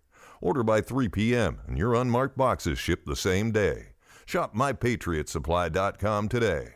MyPatriotSupply.com. Download the free Upside app to earn real cash back every time you buy gas. Use promo code EARN for an extra 25 cents per gallon on your first fill-up. That's promo code EARN. At 6:40, let's check the roads in our Team Hochberg Traffic Center. We start on the outbound Dan Ryan. Overturned vehicle blocking 2 left-hand lanes. It's between Roosevelt and Cermak. Stevenson inbound already 1 hour in from 355 into DuSable Lakeshore Drive. The Ike in 50 minutes, 390 into the old post office. The Kennedy jams Nagel to Montrose, 50 into the Circle Interchange. Chicago's Morning Answer with Dan and Amy continues next. AM 560 Weather Center forecast. In our ReviveYourLawn.com Weather Center, pleasant day ahead. Clouds will break for sun this morning and a high near 70. Mostly cloudy and 50 at O'Hare, 51 at Midway. Your next news update is at 7. Chicago's Morning Answer continues next on AM 560, The Answer. This hourly segment is brought to you by Fox Valley Coins. No waiting, no problems, no charge for in-store verbal appraisals. Bring your gold or silver in today. FoxValleyCoins.com. Now, from the Signature Bank Studios.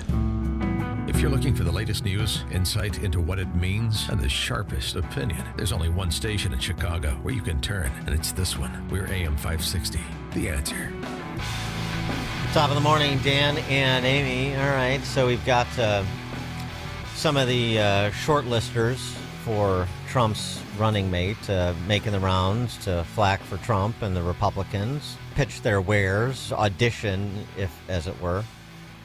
And, of course, that includes Kristi Noem, who is still trying to spin out of this passage in her forthcoming book about killing her dog, Cricket. Oh. Well, she did. No, I know. She talked about it, and I hope you guys all listened and felt the pain and fear that she was experiencing. No, she's protecting her family. Yeah, of course. This is what she said on Face the Nation. You know, Margaret, this book is filled with vulnerable, painful moments in my life, filled with times where I've made very difficult decisions. The reason that this story is in the book, because people need to understand who I am and some of those difficult decisions. This was a dangerous animal that was killing livestock and attacking people.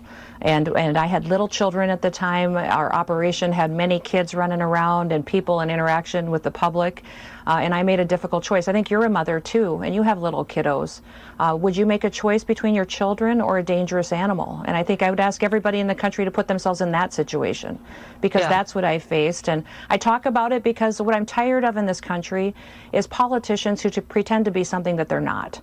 That they aren't willing to have the hard conversations and look at the past and the tough decisions that they've made. What I talk about in the book extensively when people are able to get it on Tuesday is to see the whole story and the truth, not the spin that the media has put on this story. The media has put some or removed most of the facts, and what the reason this is in there is because I want people to know that I don't ask anybody else to take on my responsibilities. I understood my responsibility, and as a mom, I made a choice between protecting my children and protecting them from a dangerous animal that was killing livestock and attacking people, and that's the decision that I made. And the dog attacked her. 312-642-5600, turnkey.pro answer line, 64636DA, turnkey.pro text line. Now, do you agree with why she did it? No. Taking the dog to the gravel pit and taking lead? Taking him to the train station, the Yellowstone style. No, I don't. I mean, I expect her to spin like she spinned and say, I'm protecting my family, Annie Oakley kind of business. But, I mean... Until you see a dog attack a person, you guys, I'm telling you, it changes you. And once the dog tastes that blood, I don't think there's any going back. Oh, you've seen Cujo one too many times. I've seen 312-642-5600, turnkey.pro answer line, 64636DA, turnkey.pro text line. Should Kristi Noem be Trump's running mate, or should this disqualify her, or should she be disqualified for all sorts of other reasons? I've seen several dog attacks, and oh my God. Well, yeah, it's I horrible. know. I've covered, when I worked at Channel 5, the 3 pit bulls almost mauled this kid. We're not talking about it. We're not talking about a pit bull. No, I know we're talking about Cricket, but Cricket bit her, and she was worried about her So family, she so she had said. to take it down. You don't So believe she it? said. So you think that's a lie? I don't. The whole thing is odd. Well, I don't know why. The whole.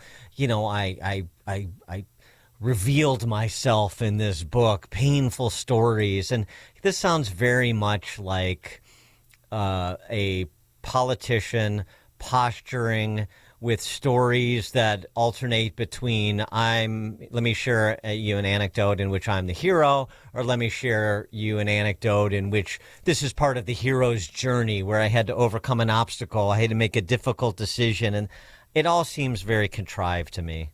It really does. Well, she wrote the book, so she's out there pushing the book. Where I just would have just and the timing of it. I mean, I know she's trying to maximize her star power for the moment because it can be fleeting. But yeah, I mean, you're the one who always talks about look at the timing of everything. Well, so look at this timing. Well, also in the interview, she suggested that Biden's dog Commander should be shot. Writing in her book, Commander, say hello to Cricket. Well, number one, Joe Biden's dog has attacked 24 Secret Service people. So how many people is enough people to be attacked and dangerously hurt before you make a decision on a dog and what to do with it? Well, he's not living at the White House That's anymore. a question that the president should be held accountable to. You're saying he should be That's shot? what the president should be accountable to, is what is the number? And I would say about Republicans criticizing me, these are the same Republicans that criticized me during COVID. They've criticized me when I've made other decisions in South Dakota to protect my state. And my state today is extremely happy and thriving. We're doing well. We've got thousands of people moving to our Oh my gosh! First of all, I'm not a Republican who criticized her during COVID. No. But I'm criticizing her here because I don't buy the story. Well, Commander he bit 24 people, but he sent 2 Secret Service agents to the emergency room who had to get multiple stitches. Well, and Dan, in Cook County, your dog bites somebody twice. Bye-bye. They can come and take your dog away. I'm aware of how animal control works. This is, I mean, I don't want to make this a litmus test, but I just think there's something that is disingenuous here. Okay. Well, I don't, even before this happened, I don't think by the way, should be the vice president. where's her husband? Oh, I don't know. Where's Corey Lewandowski? Well, I'm sorry. where's her? No, it's not actually. It's just the right time because that's part of the, profiling. She's the one who put herself in this position wanting to level up. So, everything is fair game. That's just how it is in politics. If you don't like it, then don't participate. Nobody's asking you to. But where's her husband to back the story? Does she find that odd? Well, he hasn't really been in the public eye or on social media or anything. Well, now would be a time, wouldn't it? Yeah, if you're going to, if you're all in. And why wasn't Sarah Sanders at Mar-a-Lago on Saturday night when all the other vice presidential hopefuls were up there on stage? Hopefully because it's already been decided and she's the running mate. But we'll see. We'll see. What about Nikki Haley? Any hope? I know I'm still holding on for I hope not. Tim Scott. I want to get to Tim Scott. But Ron DeSantis, he's playing it properly in advance of his interest in running in 28. This was DeSantis on his meeting with Trump. Not going to be a running mate. Doesn't make a lot of sense, but he had a good meeting with Trump. This is a DeSantis on Hannity. Well, look, yeah, I mean, back in January, I endorsed him. I think it's really important that we win this election, and I reiterated that to him. We're going to be active in a variety of capacities throughout the rest of the year to help, not just the top of the ticket, but all around the country and particularly in Florida with some of the key issues we have to deal with. But a lot of it was just connecting about things. I mean, look, he's a dad. He's got a kid going to college. I'm a dad. I've got 3 young kids in the household. He's concerned about how my wife was doing. Obviously, she had a cancer scare a couple years ago. So it was just a good meeting and a good conversation. But he understands the importance of this election. He understands the damage that Biden is doing. And I think you would see 180-degree different policies if we're able to win in November, which is important that we do. All right, so they made amends. That's good. Yeah. Linda, Palos Heights. Hi, Dan. No brainer. The dog had to go. I was bit by a dog as a child on a dude ranch when I was 6 years old. Had bit a boy's ear off the day before. Mm-hmm. The dog should have been put down. Yep. Period. I agree. Dog had to go. Yep. Well, and the husband. Why does the husband have to stand up for the wife? She's able to take charge and do what needed to be done. Well, no, that's exactly to what corroborate the story, not to. Thanks for the call, Linda. That's exactly what I'm talking about. That's exactly what Kristi Noem wanted you to think. I don't need no man. I'm out there, and I can take care of myself out on the, on the on the ranch, in the wild, as it were. That's the whole. That's part of it too. And by the way, what you just said, corroboration. It's not that he has to say, honey, I'll take this. I'll do it. I'll take care of Cricket. You just go fix dinner. Yeah, right. That's not it. But it's details. Margaret Brennan, if she wasn't such a hack, the host of Face the Nation, I would have said, so I know you keep saying this, like attack livestock, attack other people. Like specifically, tell me. I mean, livestock. It's it's the food chain.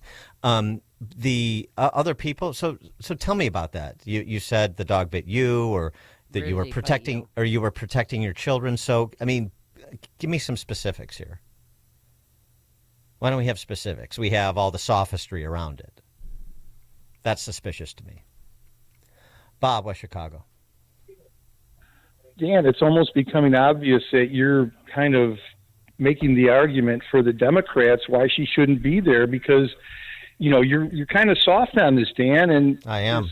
Women explained it, and you're skeptical, but you're kind of overly skeptical to the point where you could be on MSNBC or something making the defense against her. Now you've gone too far. Don't say that, well, Bob. I mean, why does she have?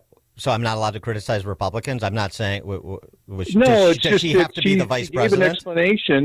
She gave an explanation, but it's not good enough for you. And that's kind of how the Democrats work. You give an answer, they don't like it, and they spin it in a totally different way. No, I'm not spinning it. I'm asking questions. And I'm saying I'm suspicious. Thanks for the call, Bob. And by the way, I have reason to be suspicious about Kristi Noem.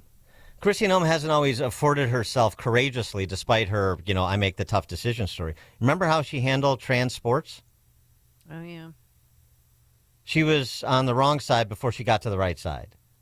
She tried to middle the issue. Do you remember that? The situation in her personal life that has been reported on? Fair game. So, she's still a politician. And so I start from a position of skepticism to begin with, across the board, as we all should. Kristi Noem is not irreplaceable. So I don't think she should be Trump's running mate. I never did, even before the Cricket story came out. Right, I agree. You've already heard why I think Sarah Sanders would be the best choice. I like Tim Scott possibly too, although I did not like Tim Scott's performance on Meet the Press. So, I mean, what Republicans and erstwhile conservatives can't lie to us? Do you live in Illinois? I mean, come on. Mary, Southside. Yes, I'm calling about this Kristi Noem situation. When she first did this to the dog, I don't know if I was watching Inside Edition or which TV show in the afternoon, they talked about the fact that she had done this to a young goat more recently even, because they said that the young goat didn't train well or something, and she took him right out to that gravel pit and she shot him. It's a mass grave at that gravel pit. Thanks for the call, Mary. The goat was unruly and knocking her children over. But when I stayed in South Dakota on a ranch, that goat was so cute. I had that goat in my house, and Bunky loved that. I mean, the goat that she killed? No, not the goat that she killed. But I'm saying there's a lot of goats hanging around in South Dakota at ranches. Yeah. She could have maybe dropped the goat off at a different ranch. They're such sweet animals.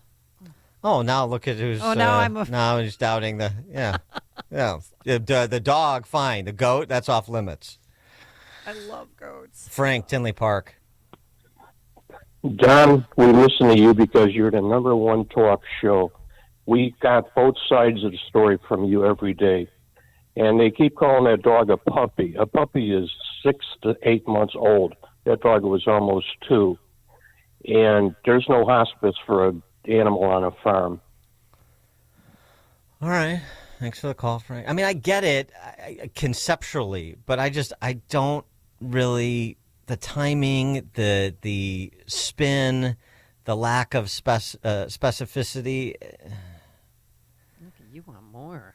Well, I mean, if I interviewed her, we get to the bottom of it. This is true. Maybe she could persuade me. But okay. I don't like she has persuaded me. I mean, I don't like the way that this has all been presented. You don't like the cut of her jib, just say it. No, my spidey sense is tingling on it. That's the bottom line. Kip in Stillman Valley. Yeah, real quick. 2 huskies escaped in Stillman Valley City. Coming out to the farm, were killing chickens on its way towards my way, and my neighbor, lady, 2 youngsters home, father at work on a Saturday on the road, and got the call, and she shot the 2 dogs, and then had to go out looking for them and put them out of their misery. But the owners were, looked around for the owners in town and found them, and they came and got the dogs. Dogs do get a bloodlust. They get the taste of blood, then they are very dangerous. So she took care of the problem. Have a good one. She should write a book Thanks about for the call. Yeah, right. I mean, capitalize on the fact that she murdered 2 huskies. I saw The Gray with Liam Neeson. I get it. Okay. All these, bloodlust stories and so forth. This specific case, in this specific context, with the explanation and the spin that's being offered, and then she pivots away from it to talk about South Dakota and the people criticized me during COVID and so forth. I don't know. And then she brings Commander in, here's some other dogs who should be killed. I mean, I don't know. Do we have time for Rogers Park? Terry, Rogers Park, on Chicago's Morning Answer. Maybe she didn't want to spend money on that dog's demise. Oh, my God. Yeah, thanks for the call, Only Terry. $100, I think. Oh, gosh. Yeah, well, it's just quicker the way she did it. Dan and Amy, Chicago's Morning Answer. Connect with Dan and Amy on the AM 560 The Answer mobile app. Just text the word app to 64636 to download the app today. At Signature Bank, going the distance for business banking customers is what we do every day. We understand that business owners have a strategic mission, a drive to succeed, a plan for growth, and don't have time to wait for a bank to respond. With Signature Bank, you not only have a banking partner that has roots right here in Chicago, but our decisions are made locally too. Signature Bank knows that when you have a question or problem about your business, you want answers. You need someone who will pick up the phone or respond to your text. You need someone who is always there for you. That's Signature Bank.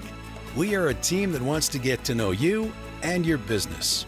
Want to be Signature Bank's next success story?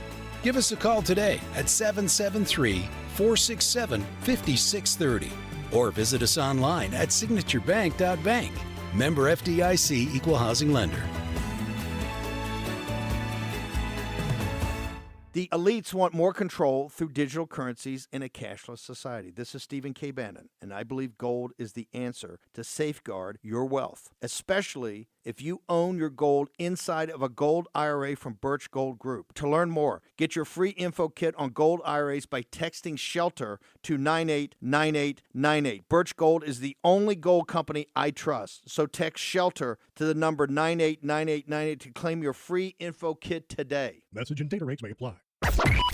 AM 560, The Answer.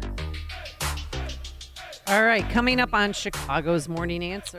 I love this story in Politico. Pro-Palestinian protesters are backed by a surprising source, Biden's biggest donors. By the way, including the Pritzker family. There's nothing surprising about it. That Biden's donors are supporting the model Hamas on campuses? Of course, because the Democrat Socialist Party is a hate group. This just in. We'll start there with Steve Bucci at 7:07. Today, pleasant with clouds breaking for some sun, a high of 70 degrees, cooler near the lake, of course, in the 60s. It is now 7 a.m. WIND, Chicago. Israel's evacuating Palestinian civilians. I'm Dave Anthony, Fox News.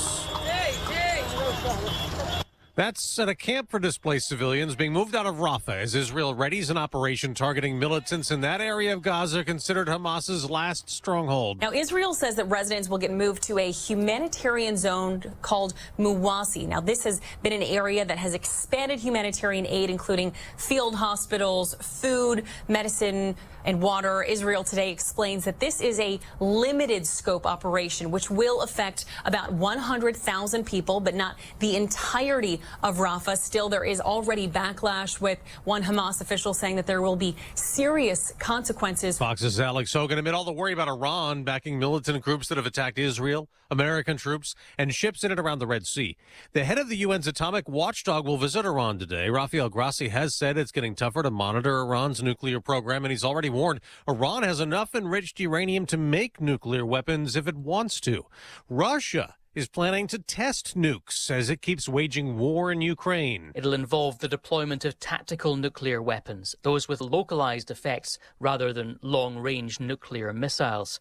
Russia's defense ministry says the exercise is in response to provocative statements and threats by certain Western officials. Fox's Jonathan Savage. Former President Trump will soon return to court for week 3 of his first criminal trial. This is prosecutors are gearing up for Michael Cohen, trying to show that the former president hid his alleged affairs to protect his campaign.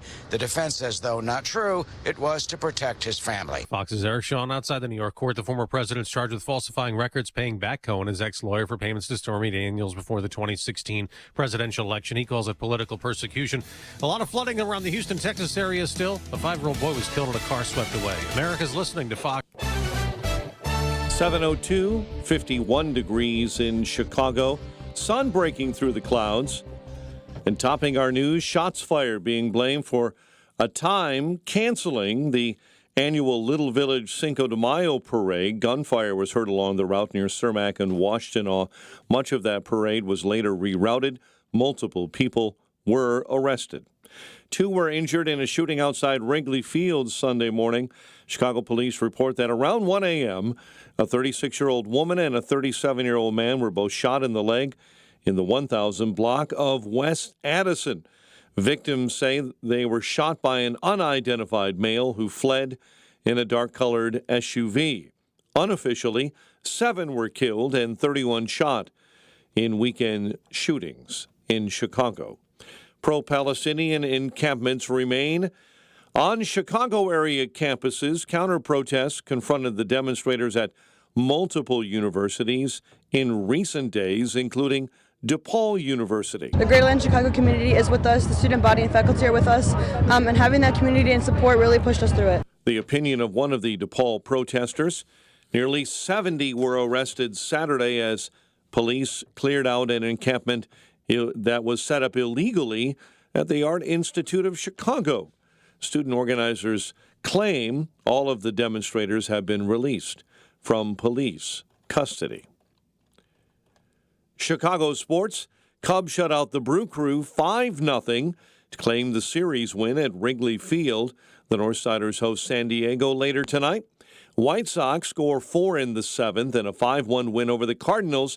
Garrett Crochet gets the win, and they take on the Rays tonight. Taylor Pendrith celebrates his first career PGA win, finishing on top of the leaderboard at the Byron Nelson. The news, a service of Team Hochberg. They've helped thousands of AM 560 listeners with the best rates and service. Let Team Hochberg help you by visiting 56david.com or 855-563-2843. Lower.com, equal housing lender, NMLS 1124061. And a check of traffic and weather on the way next on AM 560. This radio station is always on, but sometimes you need more content that you can take with you anywhere. That's why we invented the SalemPodcastNetwork.com. You'll find all the great hosts on this radio station, plus a few more, like Charlie Kirk, Dinesh D'Souza, Trish Regan, Jenna Ellis, and Dennis and Julie. There's literally no end to what we can teach you. It's like radio on demand, and just like radio, it's always on. Go find out what you're missing. Download the app, SalemPodcastNetwork.com. This is Ed Morrissey of HotAir.com for Town Hall. Why ask questions when you have no interest in the answers? The Associated Press just did a survey on the level of trust Americans have in the media. Only 14% of respondents claim to have confidence in their reporting. By contrast, 83% had significant concerns over accuracy. Combined with similar outcomes from Gallup, the result should be a wake-up call for the AP and other media organizations. Instead, the AP blamed the erosion of trust to microscopic levels not on media organizations, but on politicians and their consumers for being not familiar with how journalism works. An industry that deals with failure on a scale this broad by attempting to blame its customers is an industry in total denial. And that tells us that the mainstream media will essentially do nothing to address the problem until the trust level drops all the way to zero. It's not good. I'm Ed Morrissey. Don't let everyday aches and pains keep you from living your best life. I don't think I really understood what people meant when they talked about pain until I started feeling it myself. Start feeling better every day with Relief Factor, a daily supplement designed to support your body's fight against aches and pains. Not only do I move better without pain, I just feel better. Created by doctors, Relief Factor uses a unique formula of natural ingredients that target 4 metabolic pathways to address pain. Relief Factor doesn't just mask aches and pains, it helps reduce or even eliminate them. Today, I do the things I love, and it doesn't occur to me to think about pain. You can feel the difference all day, every day. Join the over 1 million people who have tried Relief Factor's 3-week Quick Start Kit. It's only $19.95.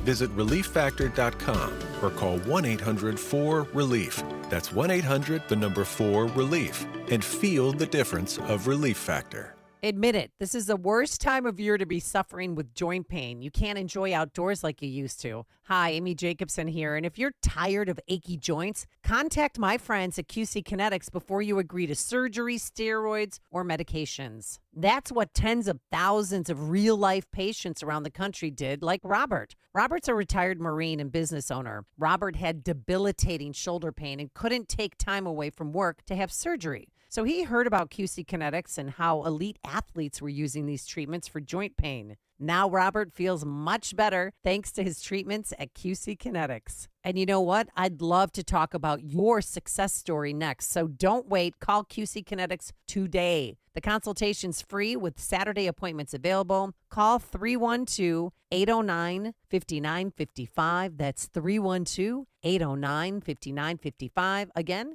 312-809-5955. 7:08, Team Hochberg Traffic Center time, a service of ReviveYourLawn.com. Don't DIY, RYL. Revive Your Lawn with landscape and design experts, outdoor patios, hardscapes, lighting, and more. Get an instant estimate today at ReviveYourLawn.com. Eden's right lane, 2 right lanes now. Accident inbound between Dempster and Oakton. 43 heavy minutes from Lake Cook Road into the junction. The Kennedy feeding in right now 1 hour. O'Hare into the Burns Circle interchange. The Ike right now at 53, 390 into the old post office. Stevenson 49 into DuSable Lakeshore Drive. 95th into the Circle on the Dan Ryan is a 30-minute commute. Chicago's Morning Answer with Dan and Amy continues next. AM 560 Weather Center forecast. In our ReviveYourLawn.com Weather Center, Steve Williams. Clouds to start, breaks of sun later on. High today 70, partly cloudy, shower and thunderstorm tonight late, low 59. Shower and a heavy thunderstorm for tomorrow. Could see some flash flooding and damaging wind. The high tomorrow 75. I'm Steve Williams on AM 560, The Answer. Currently 50, partly sunny at O'Hare. Your next news update is at 7:30. Chicago's Morning Answer continues next on AM 560, The Answer. Now, from the Signature Bank Studios, this is Chicago's Morning Answer with Dan Proft and Amy Jacobson on AM 560, The Answer.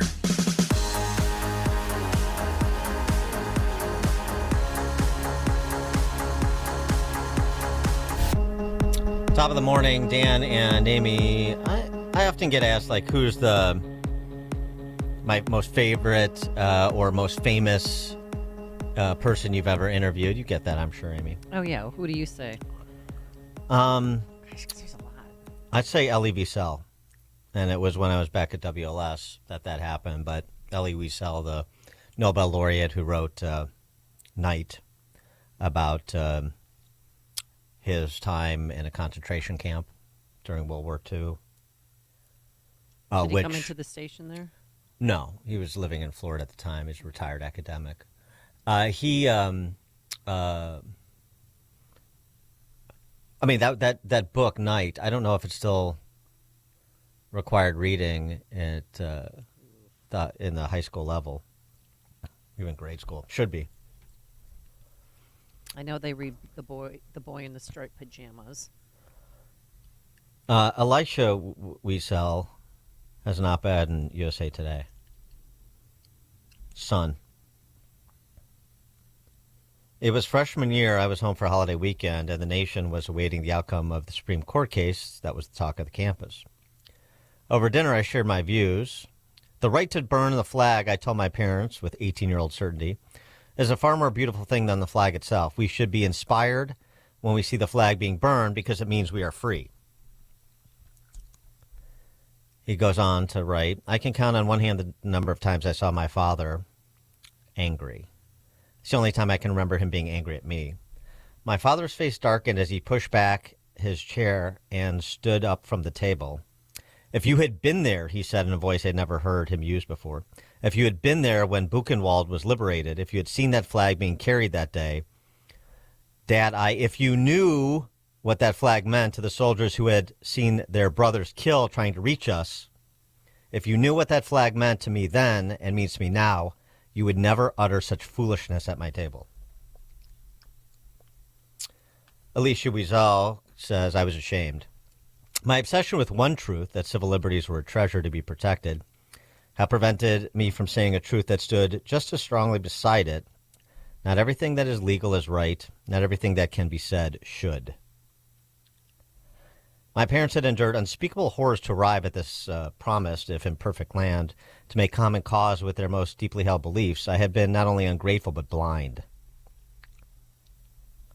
Apple doesn't fall far from the tree here in terms of the quality of the thinking from Elisha Wiesel. And the point he makes is that, yeah, these arguments about can these model Hamas protesters, these ignoramuses, can they spew their nonsense? Should they be able to? Generally speaking, sure. But that's not the point. The point is, what's the job of a university? What's the job of a university in these moments? And parents, these kids at the university, for that matter, too. That's the point he picks up on, and I think it's excellent. Our enemies accuse us of colonizing Palestine. We're the professors of history who have studied the archaeological and written records, which include the New Testament and the Quran, that connect the ancient Jews to Israel. Why are they silent? Our enemies insist that Jews do not need their own nation. We're the faculty who should be pointing out that when European Jewry needed shelter from the Nazis, no other nation would offer them refuge. Our enemies accuse Israel of genocide. Where are the history lessons on the blood libel, the historical precedent for accusing Jews of murder, on the repeated Palestinian rejection of Israel's offers of self-rule, land, and peace that dispel this genocide lie completely? On the actual definition of genocide? And he just concludes by saying it's time for university leaders to do their job. It's time for them to teach. Well, unfortunately, there's not too many Elie Wiesels on college campuses these days, or even Elisha Wiesel. And, oh, by the way, those who are there, students and faculty alike, are being funded by leftist billionaires, including the family of our very own Governor Jelly Belly. This from Politico. Donors to these groups on campus, these model Hamas protesters, include some of the biggest names in Dem circles: Soros, Rockefeller, Pritzker. Yeah. Nicholas Pritzker. Mm-hmm. Nick Pritzker and his wife, Susan, $6,600 to the Biden Victory Fund, more than $300,000 in the 2020 campaign, of course, so on and so forth.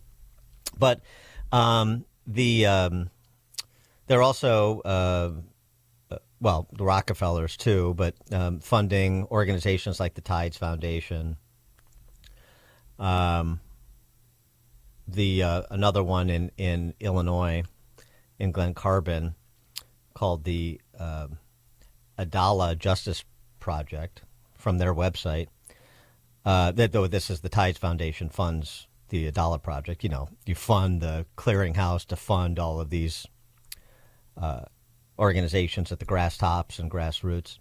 The Adala Justice Project, Glen Carbon, Illinois, seeks to shift American attitudes and policy concerning Israel-Palestine towards a human rights approach that guarantees historic justice and equality for Palestinians, and so on and so forth. I mean, it's all the sort of the sanitized language that turns into brick by brick, wall by wall, Israel will fall chants on college campuses. You know, one of the things in terms of infrastructure on the center right, you have this ridiculous Southern Poverty Law Center, which is just a front group for Dems to use as a ombudsman for the media, to have somebody to reference when they call anybody they disagree with an extremist. This is an extremist group. That's an extremist group, Southern Poverty Law Center. Completely corrupt organization. But where are the similar calls and questions about the funders of organizations like Students for Justice in Palestine, these campus chapters, and other such nonprofits who are engaged in, dubious conduct at best? For more on all of this, including the state of affairs with the call to clear out of Rafah, apparently the offensive in Rafah is coming. Stephen Bucci served in America for 3 decades as an Army Special Forces officer and top Pentagon official. He's a visiting fellow in the Heritage Foundation's Allison Center for Foreign Policy Studies. Stephen, thank you as always. Appreciate it.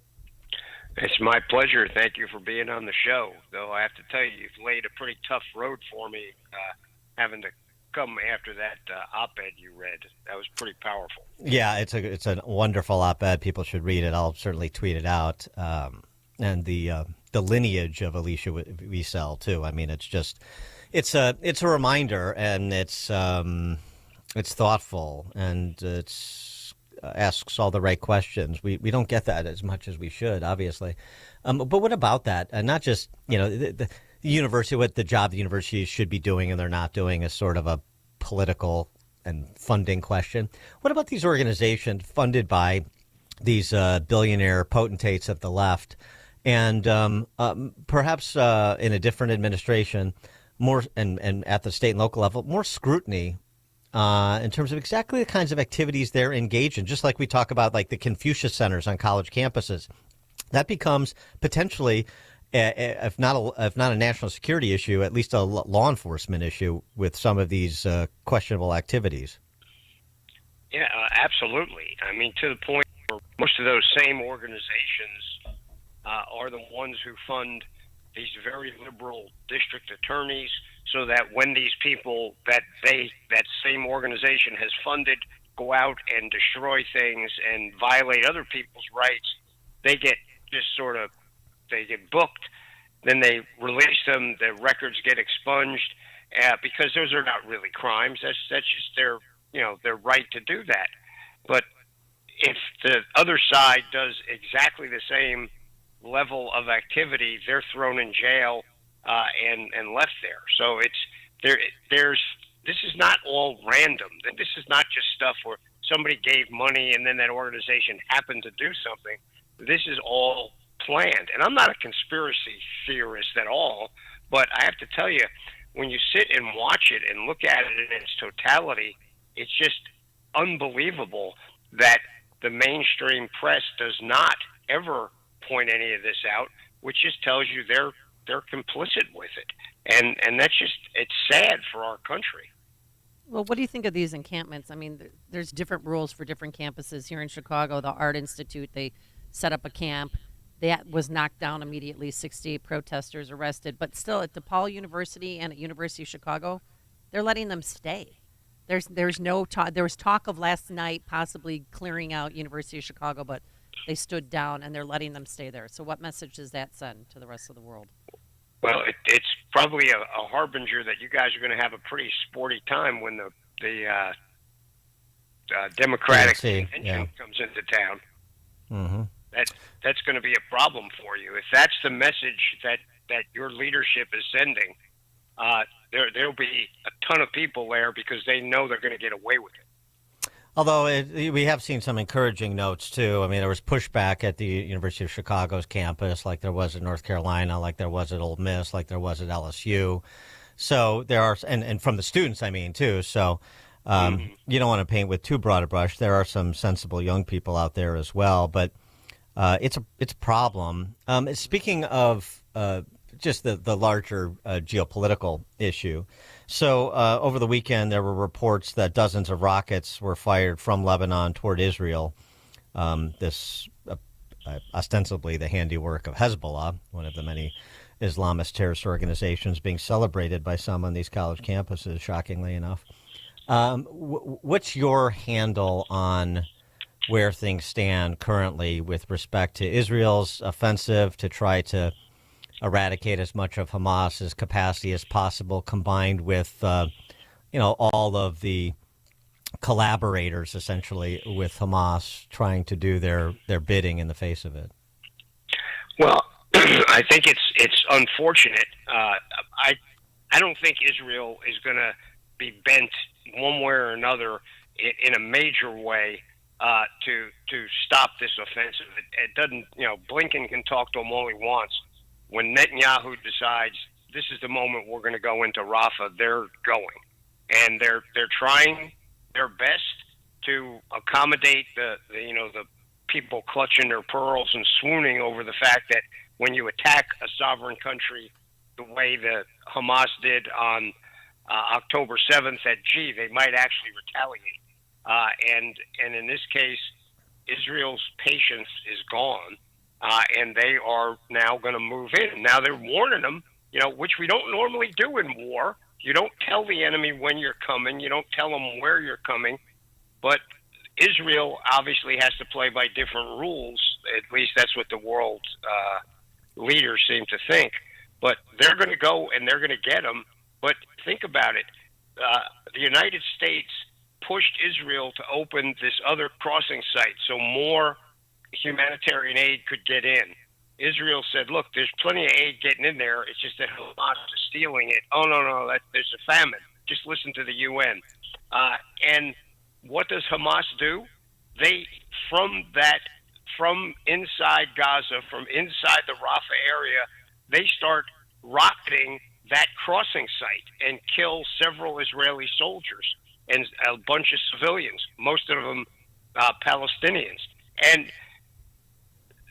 And then people say, well, gee, Israel just needs to negotiate with Hamas. They'll give them what they want. They'll be fine.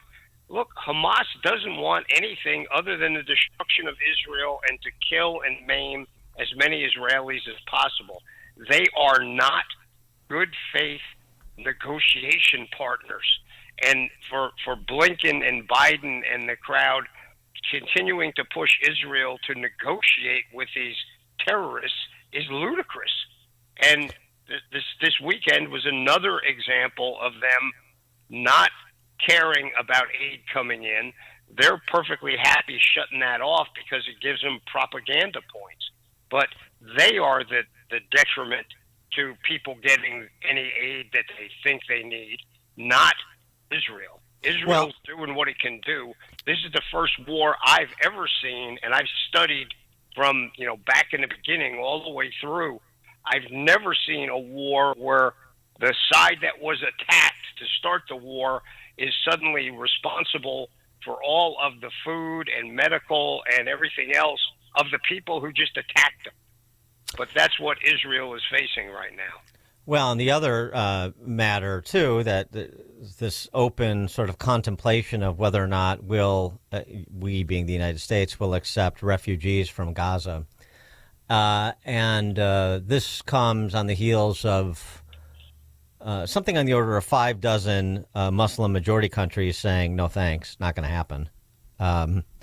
So where the refugee provider of first and maybe last resort, at least with respect to the Biden administration's apparent posture.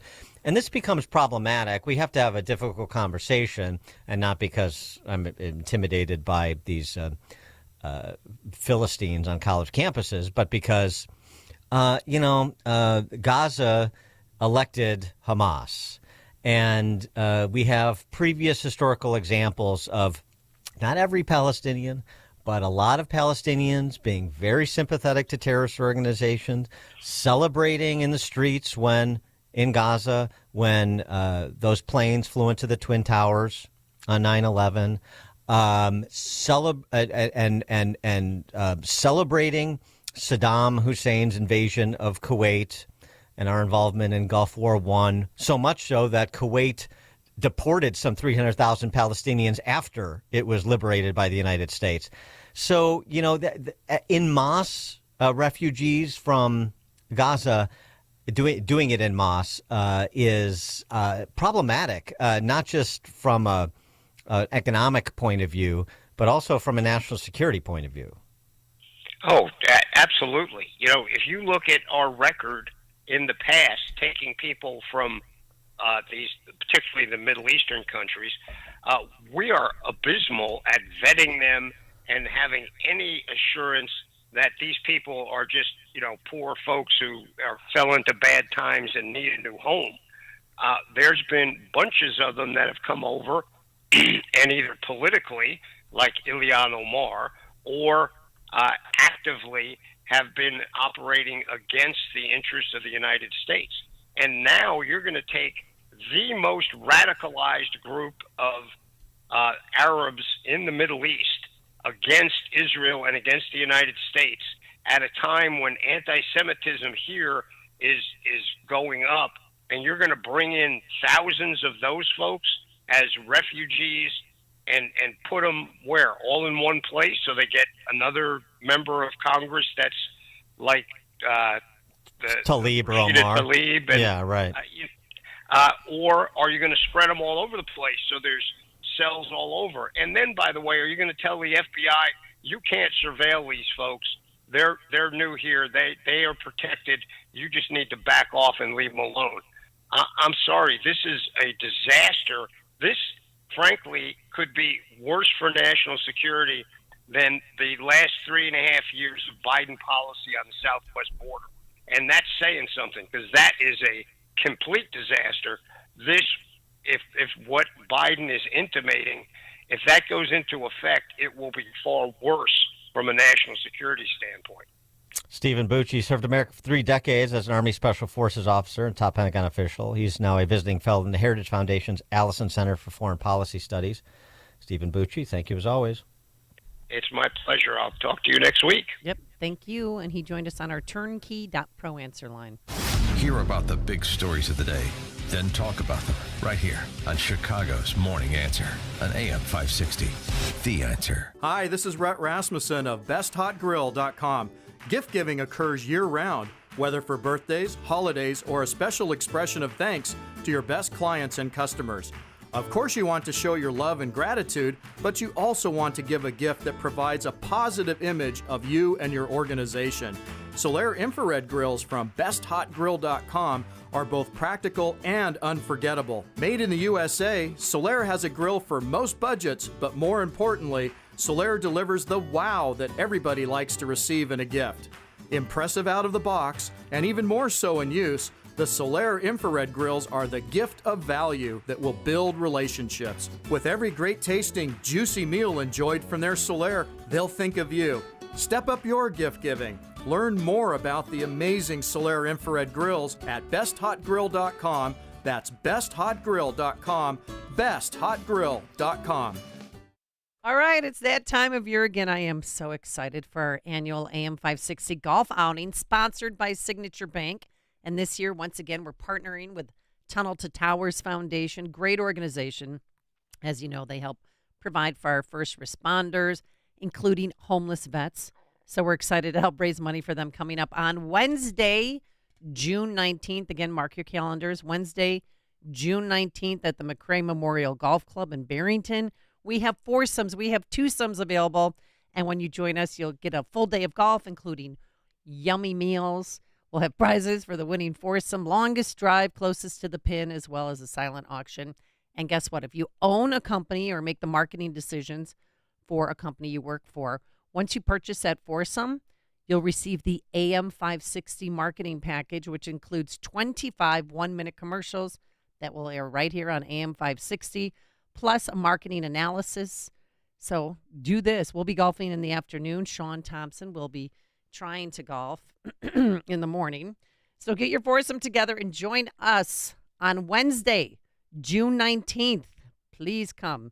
Sponsored in part by Control Point Engineering, Waukegan Roofing, Crosscom Public Adjusters. And to sign up, go to 560theanswer.com/golf. That's 560theanswer.com/golf. One of the most important decisions you can make as a parent is where you send your kids to school. But these days, it's never been harder to know which school is best. Public schools have changed a lot, and you might be thinking about sending your child to a private Christian school. But you also know that private school can be expensive, and in this economy, you might think it's not an option.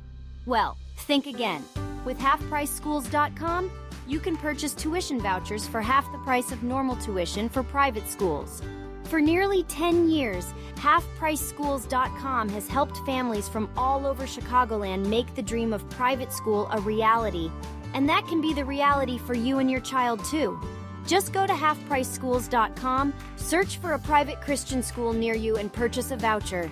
It's that easy. Visit halfpriceschools.com. That's halfpriceschools.com. AM 560, The Answer. All right, coming up on Chicago's Morning Answer, I'm so excited. I know. I think I'm afraid of falling into the Chris Farley approach to advertising. Do you remember when you were on The Sopranos? Yeah, that was awesome. Drea Di Matteo, yes, Adriana, Adriana. Wait, what? Adriana. Look at right? you. You're all flustered, and I can't. Oh my God, you're nervous. It's been so long since I've seen The Sopranos. Adriana, I think, was the proper pronunciation of her character. Okay. Anyway, Drea Di Matteo, she's got a new clothing line out called Ultra Free, and she's speaking out against Hollywood. We're going to talk to her about the Hollywood culture and the larger political culture at 7:37. And Dan, take this time to powder your nose. Get ready for the interview. Oh, yeah. Mm-hmm. Yeah. I've never seen you so excited. Oh, but now let's head into the newsroom. Hi, Mike Scott. Never watched one episode of The Sopranos. Oh, come on. Not afraid to make that admission. Well, why not? Why did you avoid it? Because you're a nonconformist? It just was not interesting to me at all. Okay. Just never interested me. Now, there could be certain segments that you could point out an episode or two, but just never grabbed me as something that I wanted to watch. You're just interested in the Chicago mob, not the mob elsewhere. You didn't need it because you lived it in Riverside? I'm interested in the Dutch Mafia. That's all I'm interested there you in. go. Yeah. A new campaign called #CancelHate. It's featuring Holocaust survivors recounting their stories. It's part of an international effort to tackle not only denialism, but a growing rise in hate speech. That effort lines up with this year's Holocaust Remembrance Day. I say to the leaders of the world, no amount of pressure, no decision by any international forum will stop Israel from defending itself. Israeli Prime Minister Benjamin Netanyahu at a Remembrance Day celebration. Israel is making preparations for a ground invasion of Rafah. Fox's Ashley Strohmeyer has been watching. IDF troops are calling on people living in the eastern neighborhoods closest to Israel's border to move towards expanded humanitarian zones in Muwasi. Israel says its army has expanded assistance into the area that does include field hospitals, tents, food, and water. The IDF says it's using flyers, maps, and text messages as well as phone calls to instruct Gazans on where to go. Israel is describing this as a limited scope operation and says it is large scale. Israel also saying it will not put a time frame on evacuations. A 4-year-old boy is dead, swept away by floodwaters in North Texas Sunday morning. Captain Ryan Hall heads the Texas game wardens in the area. It's the worst flooding that I've ever seen in my career. Authorities say the family's vehicle got stuck in rising waters near the town of Burleson. Millions living in the central U.S. are bracing for possible tornadoes. Forecasters say a storm front currently dumping heavy rain and snow in the northwest will bring severe weather to the Midwest and Central Plains by late Tuesday. Actor Bernard Hill is dead at the age of 79. You'll know the face. He played Captain Edward Smith in the Academy Award-winning film The Titanic, as well as Theoden, King of Rohan, in the second and third films. In the Lord of the Rings franchise, he was also featured in the 1982 film Gandhi, which won 8 Academy Awards alone. So for Hill, 30 Oscars in 3 films. The man knew how to pick roles. Shots fired being blamed for canceling the annual Little Village Cinco de Mayo parade for a time. Authorities say the gunfire was heard yesterday near Cermak and Washtenaw. Chicago police worked with parade organizers to reroute the celebration. Multiple people were arrested. 2 were injured in a shooting outside Wrigley Field Sunday morning. Chicago police report around 1 a.m. a 36-year-old woman and 37-year-old man were both shot. Cubs were winners at Wrigley 5-0. Javier Assad, his third win, while the White Sox score 4 in the top of the 7th in a 5-1 win over the Cardinals. The news is a service of Crosscom Public Adjusters. If your home or business has an insurance claim, Crosscom will help you get what you need and have coming to you. They've helped thousands. CrosscomPublicAdjusters.com. A check of traffic and weather on the way next on AM 560. Dennis Prager doesn't scare easily. When kids are scary, that's the scariest. These kids, with Israel is committing genocide, these are really scary young people that have been created by our sick educational system and our sick media. The Dennis Prager Show, weekdays at 11, right before Charlie Kirk at 1 on AM 560. The Answer. This is Ed Morrissey of HotAir.com for Town Hall. Why ask questions when you have no interest in the answers? The Associated Press just did a survey on the level of trust Americans have in the media. Only 14% of respondents claim to have confidence in their reporting. By contrast, 83% had significant concerns over accuracy. Combined with similar outcomes from Gallup, the result should be a wake-up call for the AP and other media organizations.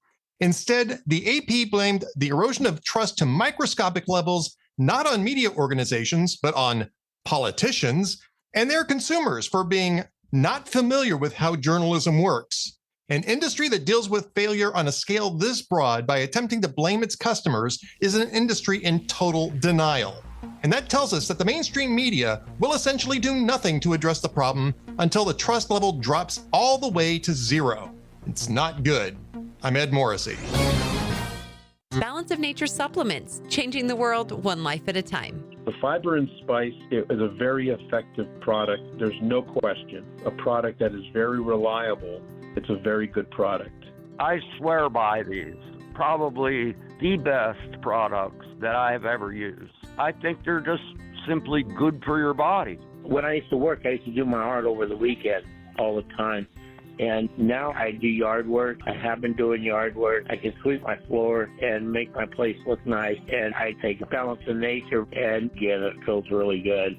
Call 1-800-246-8751 or go to balanceofnature.com and sign up as a new preferred customer. And for a limited time, get 35% off your first order, plus $10 off any additional sets. Go to balanceofnature.com or call 1-800-246-8751 and get this special offer by using discount code CHICAGO. Relief Factor, pain relief that's natural, pain relief that works, and pain relief that attacks the source of the pain. That's the experience of tens of thousands of Americans who are taking Relief Factor right now. See their incredible video endorsements at relieffactor.com and then order your 3-week quick starter pack for just $19.95. That's less than $1 a day. Find out if it can work for you like it works for me by ordering your 3-week quick starter pack today. relieffactor.com, relieffactor.com. Be the next success story. Stop overpaying for wireless. There is a better way. Pure Talk saves the average family about $1,000 a year on the most dependable 5G network in the U.S. You can get unlimited talk, text, and plenty of high-speed data for just $30 a month. If you're ready to cut your wireless bill in half, dial pound 250 and say keyword spend less, and you'll save an additional 50% off your first month. Again, dial pound 250 and say spend less, and make the switch to Pure Talk today. Ad paid for by AG Marketing Group. Attention timeshare owners. If you need to get rid of your timeshare for any reason, please listen to the following message. Getting out of a timeshare commitment is not easy, and it takes time. But we specialize in helping consumers legally get rid of their expensive timeshares forever. Can't get the vacation dates that work for you? Maybe you felt taken advantage of or forced into the timeshare? Maybe you just can't continue to shoulder those monthly payments any longer. If you need to eliminate your timeshare commitment, then you need to take down this number, 800-824-6339. We will safely and legally get rid of your timeshare payments forever, all with a 100% satisfaction guarantee. Don't continue to let your timeshare be a financial burden to you and your loved ones. Call us now at 800-824-6339. The call is free. The consultation is free. Call 800-824-6339. That's 800-824-6339. Again, 800-824-6339. Don't let a cold, sinus infection, or allergies ruin your day. Breathe easier, sleep better, and feel healthier with Navage. Visit Navage.com, Walmart, Walgreens, CVS, or a store near you. 741 Team Hochberg Traffic Center time. Two major trouble spots. One, the inbound Edens. It's over 45 minutes now from Lake Cook Road to the junction. All due to an accident with two right lanes blocked at Oakton backing up to Church. And the Kennedy is at an hour and 10 from O'Hare into the Burns Circle interchange, barely crawling between Central and Montrose. Chicago's Morning Answer with Dan and Amy continues next. AM 560 Weather Center forecast and our ReviveYourLawn.com Weather Center. Pleasant day ahead. Clouds will break for sunshine, a high near 70. Showers and storms roll in overnight, low 59. Currently, officially partly sunny and 51. Your next news update is at 8. Chicago's Morning Answer continues next on AM 560 The Answer. This hourly segment is sponsored by Protecting Your Assets with Steve Shyman. Listen Saturday mornings at 8. Learn more at willsave.com. Now, from the Signature Bank Studios. If you're looking for the latest news, insight into what it means, and the sharpest opinion, there's only one station in Chicago where you can turn, and it's this one. We're AM 560, The Answer. Top of the morning, Dan and Amy. We're hoping to have Drea DiMatteo, but I think she may be being held over for a Fox hit right now. And, you know, oh, yeah. Fox News takes precedence over maybe she heard us what little people. Maybe she heard what Mike Scott said, who said he never watched an episode of Sopranos. Frightened her away. Yeah. Possibly. Well, no, made her mad. She's like, I don't need to talk to them. Yeah, right. No, I don't think so. But, one of the issues that I think animated her to be more public, if I'm remembering correctly, and I've seen her talk about this, so she has a podcast now too, I believe, is COVID. I think it was an animating issue for her to become more public. And there was this piece in the New York Times over the weekend that bears some discussion. The piece is entitled, "Thousands Believe COVID Vaccines Harm Them. Is Anyone Listening?" Well, we are, but not a lot of people are, including the New York Times. By the way, Berenson, our friend Alex Berenson, who we had on Friday, we talked to him, or maybe it was Thursday, but regardless, we talked to him, caught up with him about some of this stuff. He wrote on that that New York Times piece, and it's done by Apurva Mandavilli, who was awful, just awful during COVID, and he reminded us, Dr. Vinay Prasad, who was very good. Apurva Mandavilli is a terrible science reporter. Dr. Vinay Prasad's review of Mandavilli, who wrote this piece in the New York Times. She pushed school closures through her quote-unquote reporting, talked incessantly about kids as possible super spreaders, tweeted that, quote, "Someday we'll stop talking about the lab leak theory and maybe even admit its racist roots." That's who you're That's who you're dealing with Mandavelli. Oh, we have Drea. Oh, great. Well, let's Drea DiMatteo. Thanks so much for joining us. Appreciate it. Hi, how you guys doing? Sorry Good. I'm late. I No was problem. saying terrible things on Fox News. Yeah. Okay. Well, now we're glad to have you say terrible things with us. I was just remarking that I correct me if I'm wrong, but my recollection is that one of the things that prompted you to be more public with your viewpoints is all the policies that were advanced during COVID, the lockdowns and the mandates and so forth. Am I right about that? Yes, you're 100% right. Are we on? Just so I know. Yeah, you're on. Yeah. We are. Oh, we're on. We're okay. Because I don't want to curse and say crazy stuff. Okay. Yes, that is what started the whole thing. I mean, I was always, I dabbled in a little bit of politics. I wasn't a fan of the Bush administration, but what I thought was interesting was how this felt like a continuation of that administration to a degree, and that's when I realized there's no red or blue. This is about me and you. This is about us having to stand together and not be divided and stand together and fight something that's way more evil and doesn't really even have a face half the time. So that's kind of where I'm at. Yeah, on I was just remarking about this New York Times piece about the vaccine injured, and there have been. This is the New York Times reporting it. And they were terrible. This feels to me like a little bit of like they're trying to memory hole their conduct during COVID. But as of April, 13,000 vaccine injury compensation claims have been filed with the federal government, but only 19% have even been reviewed. Only 47 cases out of 13,000 deemed eligible for comp, and only 12 have been paid out at an average of about $3,600. And you have anecdotes that are shared not just in this New York Times piece, but generally about people who've really had catastrophic, life-changing events as a result of adverse reactions to the vaccine. And it doesn't seem like there are, many political leaders fighting for, justice for them, essentially. How can they? Big Pharma is, one of the branches of the government at this point. But, they're also protected because of that. I don't even know what it's called. You guys would know better than me. Yeah, right. Yeah, the indemnification. Yeah. In the 80s, I don't know what that bill was about, where they're completely protected. But, I know a lot of vaccine injured at this point. Actually, my kid's doctor would not even treat them anymore because I refused to give my son his last Tdap because he was getting so sick, and I knew that it just wasn't the right move. I'm like, really, you're just going to drop it? I've been with you since these babies are kids. Like, it just feels very tyrannical, not based in reality or protection of any kind. It just doesn't seem. There's just too much to the story, and I think that Americans need to really pay attention and look at it and research it more before just throwing a blanket over it and saying, oh, my God, you're an anti-vaxxer. I'm not. My kids have 22 vaccines each.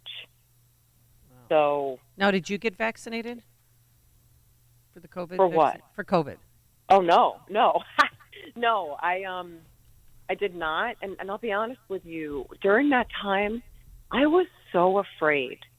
I felt like, I was so paranoid. I felt like my bank accounts were going to be shut down, even though I lost everything anyway in the pandemic. But I can't believe the fear we all lived in this house, just not being sure how we could take our kids out for dinner or go to the theater, or I couldn't visit my mother in New York because you needed a passport and a barcode, and my kids had to go to school with barcodes and have, these Q-tips shoved up their nose every day that had chemicals all over it. Like, everything was so, it seemed like some crazy fascist existence that we suddenly got below. It felt like we stepped into another dimension. Yeah. Yeah. And it seemed I like was paying very close attention to it. It seemed like a dystopian movie that Drea DiMatteo could have starred in. I'll just on the Hollywood piece.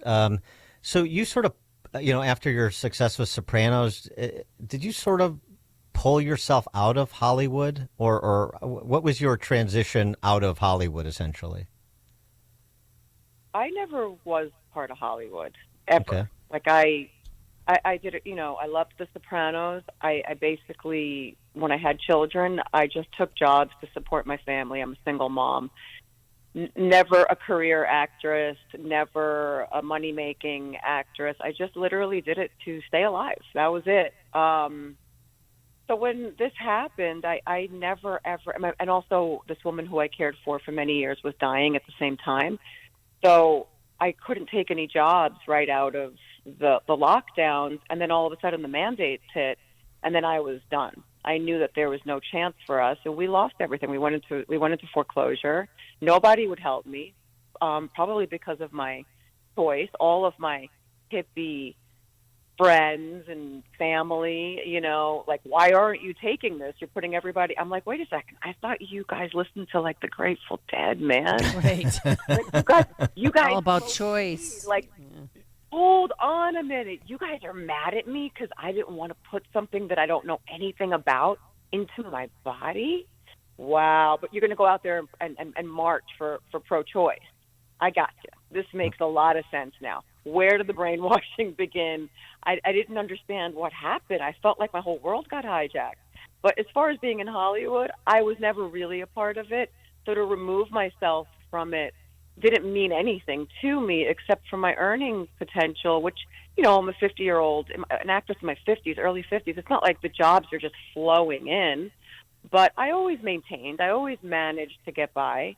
And now I couldn't get by. And we were losing our home. And, just to prepare the house every 2 days to show buyers with my children here. This is their childhood home. And we lost another house on the East Coast. One of our houses burned down. Like, it's just been like this crazy, almost like a errors nonstop with us. But then the pandemic thing happened. I was like, wow, I don't know how to be a part of this industry. I can't lie. I'm not a liar. When it got really tough, I thought, okay, maybe I just get a vaccine card. Mm-hmm. And my daughter said, please don't use that, Mama. You have taught us to never lie. And I said, I know, but I don't know how we're going to be able to function in a world where it's becoming tyrannical. I mean, I was watching things happening in Australia and Canada, all of these different countries where that those cabinets have all been infiltrated by people that were pushing this agenda. And it started to feel like a whole world takeover. It was very scary to watch. So now that catapulted you, now you're talking a little bit more about politics. And I heard on the Donald Trump Jr. podcast, Triggered, that you said that you voted for Biden before, and just tell us why. I've never voted in my life. I was always anti-administration. I never trusted big government on any level. I also lived in a bubble of art and freaky, hippie world of mine. I voted for Biden because my daughter, who now she regrets it, because of the state that I had put us in. I think that my one vote might have tipped the scale. Maybe we wouldn't. Maybe a bunch of frontline workers wouldn't have been destroyed after the mandates. All the heroes that went to zeros under his watch. But I voted for him because I had Trump derangement syndrome. I really did, and I'm not embarrassed to say it. I wasn't paying attention the way I should have been. I read headlines. I didn't look underneath the flames. I did what a lot of Americans do: just watch the regular news and make my decisions based on that. And my friends and everybody's so passionate about despising him, when I was like a huge fan of his growing up, because I'm a New Yorker. And I found him amusing and funny and charming. And I've been watching these videos of the chicks on The View adoring him. adoring him, and then now watching. That's the best, where Trump's rubbing Joy's shoulders and stuff. I just love it. It makes me it's so funny to me. Well, I had a moment of Trump derangement syndrome. I am accountable, but I wish more people could come forward and be accountable, because, look, I don't think this celebrity thing that Biden's going to go for is going to work. It's a bunch of old actors who don't even have teenage children, and they're all just a bunch of rich dudes with security and people with guns protecting them. I mean, I don't think that these actors are going to be the thing that tips the scale anymore. But who knows? Maybe America is not ready to step up, which makes me sad. Do you stay in touch with like any of the cast from Sopranos? Like maybe you could get Michael Imperioli to shed his Trump derangement syndrome. I mean, he was involved in your fictional murder. So I mean, something to do to pull him back. Look, I wouldn't be surprised if I'm running through the woods on my hands and knees one more time, where life imitates art. We joke around. We're going to make T-shirts for we have a T-shirt line called Ultra Free, and now we're definitely making one that has a big target on your back. On the front, it says, "I stand by the truth." But do you stay in touch with anybody from Hollywood? Is there any friends that you retain from your time, as an actress? I don't really know many actors. A lot of the ones that I do, believe it or not, no one is supporting Biden at this point. Maybe Michael is, but that would be about it. I don't really speak to him, but I am in touch with a lot of the people from the show still, but mostly Robert I talk to, because Robert and Jamie, because we had podcasts and we go back and forth on each other's, but that's about it. And Aida, who's my favorite. She's my favorite of all time. But mostly the crew. I'm still friendly with the crew and people like that. And we're having a big reunion in Tribeca, at the Tribeca Film Festival in June. I guess the last person I was in touch with was David Chase. So, and that's my godfather right there. And here's the thing: I don't care what people's political views are. They can believe whatever they want to believe. I can sit at a dinner table with you and love you to pieces. I don't care. But a lot of people don't feel the same way. The political views has become a religion.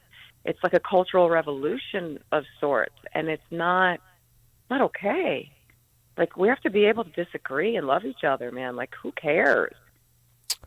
Drea, our whole brand is about bringing people back together and holding hands and saying we're not going to take this BS. It's ridiculous. They want to divide us. And the brand is Ultra Free, and the website is ultrafree.co. Yes, sir. Ultrafree.co if you want to pick up some of Drea DiMatteo's T-shirts, new line. I'm watching the scroll of them right now. Some very entertaining, provocative, borderline aggressive messaging, but I like it. Very good. Aggressive. It's a little. You got to protect yourself, man. Absolutely. You got to protect yourself with God. We got to exercise our amendments and our Constitution and protect all of it. Drea DiMatteo, the new clothing line, Ultra Free, ultrafree.co. Drea, thanks so much for joining us. Appreciate your time. Thanks for having me. Thank you. And she joined us on our turnkey.pro answer line. You're listening to Chicago's Morning Answer with Dan Proft and Amy Jacobson on AM 560. The Answer. From breaking news and weather across the country to insight from the brightest minds in conservative opinion, it's Salem News Channel, home to the biggest shows on TV, like Brandon Tatum weekdays at 6 p.m. Eastern, followed by Charlie Kirk at 7. Join SNC, where facts are sacred, critical thinking is celebrated, and the pursuit of truth is unwavering. Watch Salem News Channel free, now on Zumo Play. Learn more at snc.tv/Zumo. AM 560, The Answer. Maybe Christmas will come early for a Mr. Proft if you just tell me your size. Yeah, exactly. I got to pick out what message I want to send, too. But she's pretty good. She instinctively gets what's happening. It was good to talk to her. All right, coming up at 8:08, we'll talk to Stetson University Chris Ferguson about the campus chaos. That's 8:08. But now into the newsroom we go. Here's Mike Scott. A 3-year-old killed, 3 others hurt in a Hyde Park crash. WIND Chicago News Time, 8 o'clock. Former President Trump is about to return to court.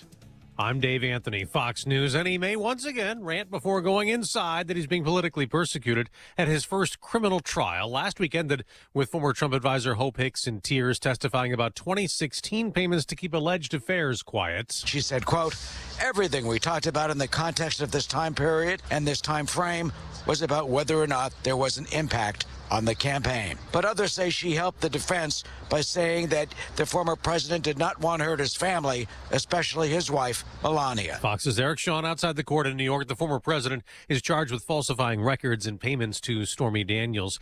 Israel is dropping leaflets in Rafah urging Palestinians to leave as it readies an operation in that area of Gaza considered Hamas's last stronghold. Urging civilians there to evacuate. The Israeli military is describing this as a limited scope operation, saying so far this is only temporary and is not a sign of a major evacuation in that area as of yet.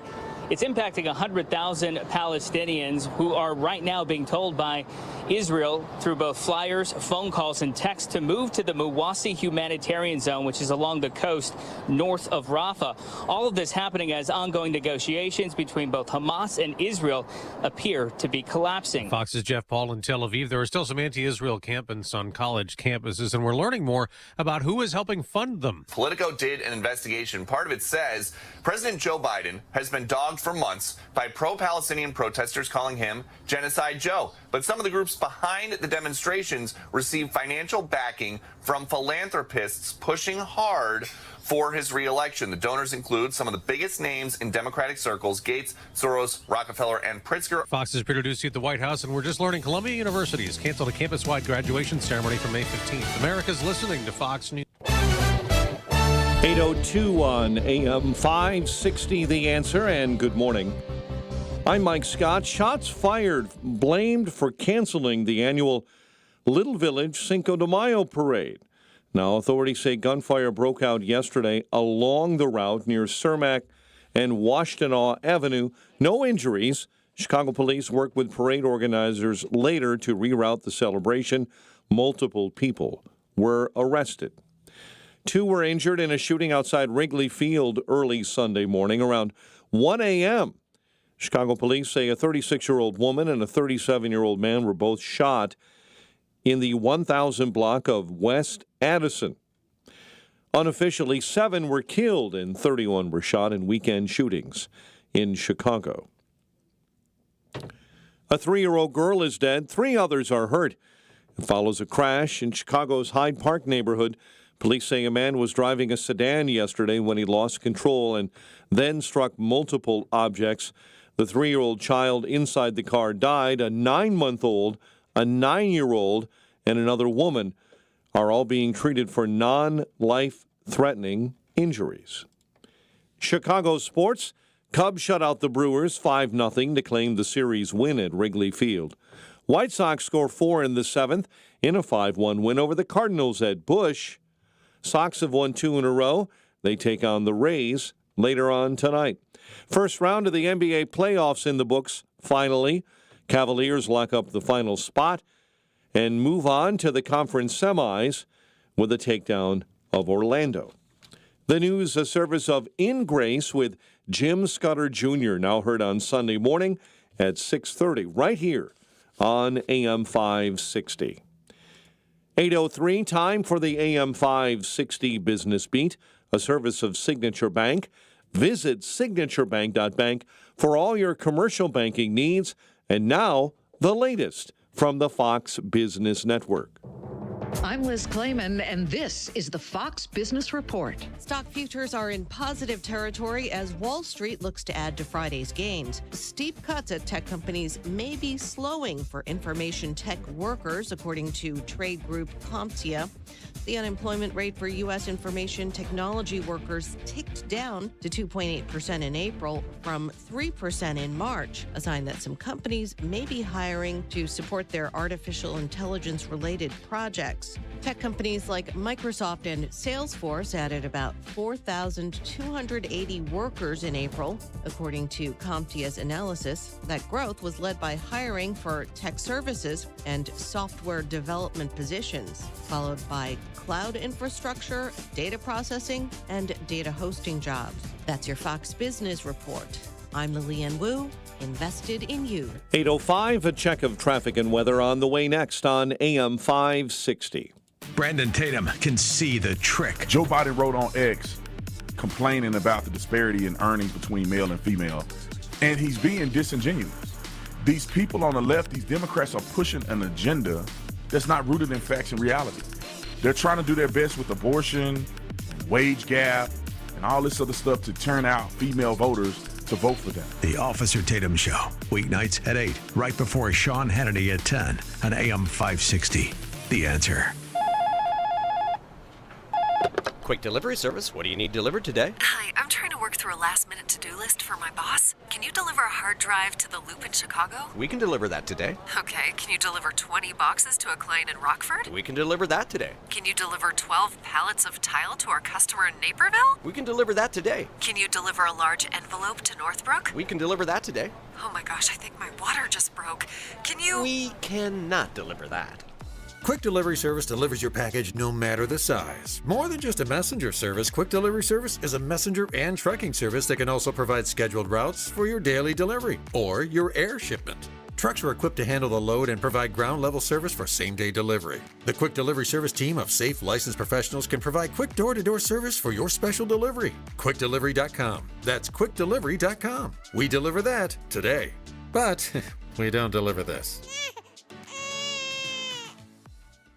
A storm is on the horizon, and you need to keep the lights on no matter what. Your business relies on the power being on 24/7. It's the lifeblood of your data and computer systems. Weather-related outages from the power company are not acceptable. Your need for a source of power that's reliable 24/7, along with round-the-clock service that can dispatch technicians to your site immediately, is mission critical. Your business needs Charles Equipment Energy Systems on speed dial. These are the big boys, not residential or solar, but reliable industrial generators for emergency backup or events. When you need more than a 100-foot extension cord plugged into a small engine generator, call Charles Equipment Energy Systems. They keep the lights on with rental generators for job sites or power outages. The storm season is here. Plan ahead. Call now to prepare generators for sudden damage and potential power outages. Call 630-834-6000. That's 630-834-6000 or charlesequipment.com. charlesequipment.com. Don't let everyday aches and pains keep you from living your best life. I don't think I really understood what people meant when they talked about pain until I started feeling it myself. Start feeling better every day with Relief Factor, a daily supplement designed to support your body's fight against aches and pains. Not only do I move better without pain, I just feel better. Created by doctors, Relief Factor uses a unique formula of natural ingredients that target 4 metabolic pathways to address pain. Relief Factor doesn't just mask aches and pains, it helps reduce or even eliminate them. Today, I do the things I love, and it doesn't occur to me to think about pain. You can feel the difference all day, every day. Join the over 1 million people who have tried Relief Factor's 3-week Quick Start Kit. It's only $19.95. Visit ReliefFactor.com or call 1-800-4-RELIEF. That's 1-800-4-RELIEF. And feel the difference of Relief Factor.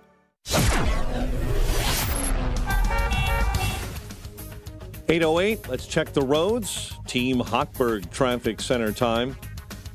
Inbound Edens starting to get back to normal. Now 30 minutes Lake Cook Road to the junction. The Kennedy, though, still sitting at 65. O'Hare to the Burns Circle interchange. Stevenson in from the Tri-State is a heavy 1 hour right now into Lakeshore Drive. Dan Ryan in 45, 95th into the Circle, while the Tri-State jam stop and go northbound between the Stevenson and 47. Chicago's Morning Answer with Dan and Amy continues next. AM 560 Weather Center forecast. In our ReviveYourLawn.com Weather Center, here's Steve Williams. Clouds and breaks of sun today, the high 70. Partly cloudy, mild shower and thunderstorm late tonight, low 59. Cloudy shower and a heavy thunderstorm for tomorrow. Could see some flash flooding and some damaging wind. High tomorrow at 75.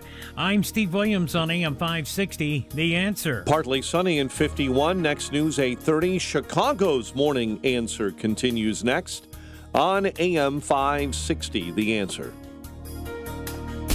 Now, from the Signature Bank Studios, this is Chicago's Morning Answer with Dan Proft and Amy Jacobson on AM 560, The Answer.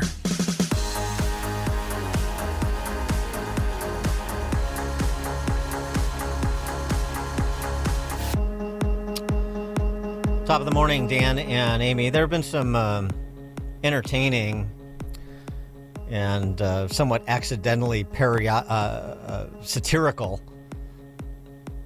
occurrences on campus during these model Hamas protests.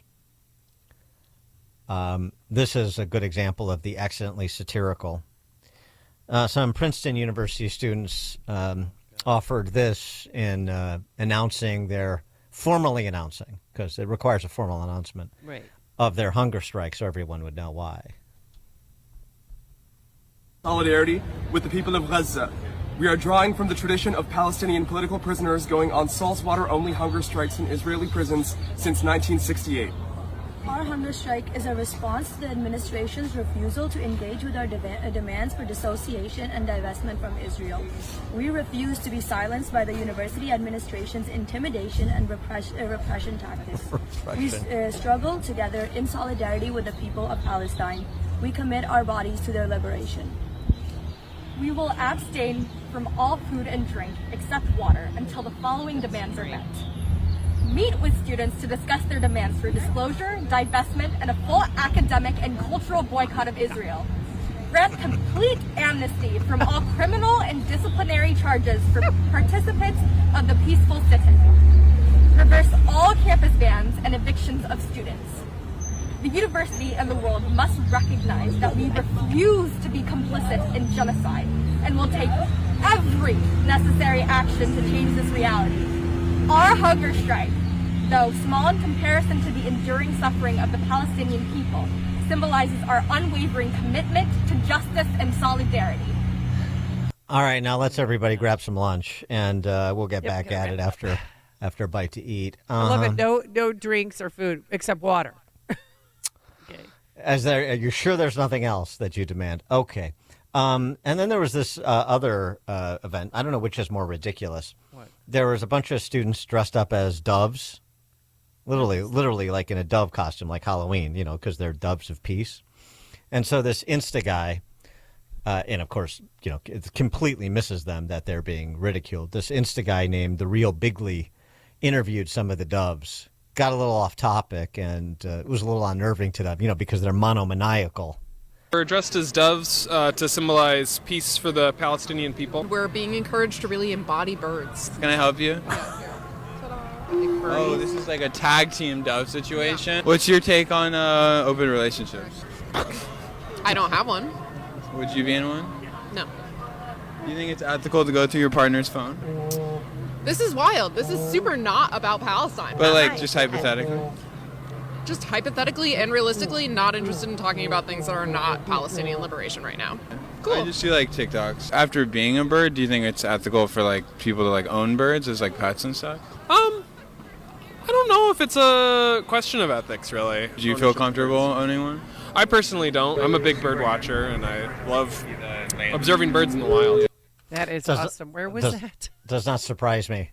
That does not surprise me. Where was that? It's everywhere. Oh, that's cool. It's everywhere. By the way, it's just a point of order, for all the, nobody's going to get hired. They're going to lose their internship to Goldman Sachs and so on and so forth. Not everywhere. Not everywhere. Remember, we're all on a college campus now. And so it's complicated. And so, for example, the founder of HIMSS, he's actively supporting calling on these kids to apply. That companies like his, which provides like prescription drugs via the internet or something, are going to hire these kids. We just talked about who's funding all these student organizations: billionaire leftists, the Rockefellers and the Pritzkers and the Soroses. So this idea that they're going to rue the day because they're going to lose their sinecure in high finance or some other corporate America, some other institution. I don't know. Even at the blue collar level, if you will, the UAW has a Gaza policy. Sean Fain, who is just obnoxious, he's the president of the United Auto Workers. They're announced their solidarity with the Hamas sympathizers. The mass arrest or intimidation of those exercising the right to protest, strike, or speak out against injustice, and so on and so forth. He also said the war is wrong. He said all kinds of things, and he's perfectly within his right to say the things that he wants to say. But, I mean, it just gives you an insight. Don't be so sure that, they're just covering their faces because they aren't going to be able to get jobs, and they know this. They don't want to be. It's more like criminal prosecution. Maybe it's some concern. Maybe it's still a sop to COVID. They don't have functioning brains. They just have political cant milling about in between their ears, and so it's confusing. It's contradictory. It's complicated, even though they don't seem to be very. For more on this, Chris Ferguson joins us, professor of psychology at Stetson University in Florida, author of Catastrophe, The Psychology of Why Good People Make Bad Situations Worse. And you can read his musings at his Substack, Grimoire Manor.substack.com, Grimoire Manor. I'll have to get the backstory on that. By the way, had him on a podcast recently, too, because Ferguson was one of the academics who did that big study on criminal sentencing over a 16-year period. I think it was like from 2005 to 2021, and essentially concluded that there's no real evidence of systemic racism influencing criminal sentencing in the American justice system. It's a really good study. It's an important one, too. It hasn't gotten as much attention as it deserves for obvious reasons. But I digress. Professor Ferguson, thanks for joining us again. Appreciate it. Yeah, thanks for having me on this morning. So what's the Substack Grimoire? What's the reference? Grimoire Manor. I actually started it to publish a little bit of fiction. So I'm kind of getting the name from that. Yeah. So I have a book that's coming out in the summer, the Secrets of Grimoire Manor. So it's kind of named after that, but. It's easier to write nonfiction than fiction, so most of the Substack is writing about science and a little bit of politics and other things. It's hard to separate fiction from nonfiction these days. Just when you think you're making something up, it just turns out to be foreshadowing. What is your review of the situation on college campuses and what it should tell us about the collegiate atmosphere these days, if we didn't already know? Yeah, I mean, the things that sort of interest me about the protests are really I have two kind of interests. One is, are they working? And two, what is the real motivation, behind the people that are participating in them? So there's actually is some data on like how to do a good protest, and what kind of things convince the public. And I mean, you kind of pointed out some pretty satirical, funny things that are going on in some of these protests, and there are lots of other examples. And these, I would say, these protests are, if the goal of these protests was to somehow increase people's sympathy, for Palestinians, they're not going well. This is just not working out very well. Generally speaking, you want to appeal to people's patriotism. You want to say that you're just some of the regular people, and you just have this thing that you want people to pay more attention to. You want to seem like the sane people in the room, and these protests are doing pretty much the opposite of that. They look like an occupying power to some extent. They're taking down American flags. They're coming across pretty aggressive, and look, people do have the right to say whatever they want, of course. But they're doing things like barricading parts of campuses. occupying buildings. And people don't, I guess, always realize that that's not actually covered in free speech. Like, you're not actually allowed to do that, Right. sort of thing. So you will get arrested, and that's okay. If you feel like you're that passionate, you still want to do that. I mean, yeah, just don't be surprised when the police show up and arrest you. But I think that, just like the 2020, protests and riots over George Floyd, and a lot of like the Just Stop Oil stuff, and I don't think that these protests are really about Palestine. I mean, people are using that issue, but I think a lot of it is just this is a group of young people with some outside agitators who are pushing them on in some cases. Who this is really about them. They want to be the hero. They want to be getting a lot of attention. They want to feel like they're doing something important. And the issue doesn't really matter that much. I mean, they might think it is. I'm not saying they're lying, but I think a lot of this has to do with just giving the middle finger to daddy. Trying to feel like you're a hero, and I don't think these people are very informed about what's actually happening. No, there was this great man on the street interview where somebody asked, why are you here at this protest that was going on in the street or on campus, doesn't really matter. And the young girl says, I'm here to support the cause. And it was perfect. It's almost Randian in terms of the response. The cause. It doesn't matter what the cause is. And this speaks to something else that a lot of intellectuals have been wrestling with, which is this how we're going from this one social panic to the next. We're just careening from one to the next. So we've gone from, Black Lives Matter, this. I mean, these are all, we had this conversation with Lionel Shriver actually last week, that it's mania, and it's just nonstop. Absolutely. And like I said, I mean, the tactics are not very good. I mean, if you think about even things like the Just Stop Oil people who are gluing themselves to roads, or, stopping traffic and ambulances can't get through and all this kind of stuff.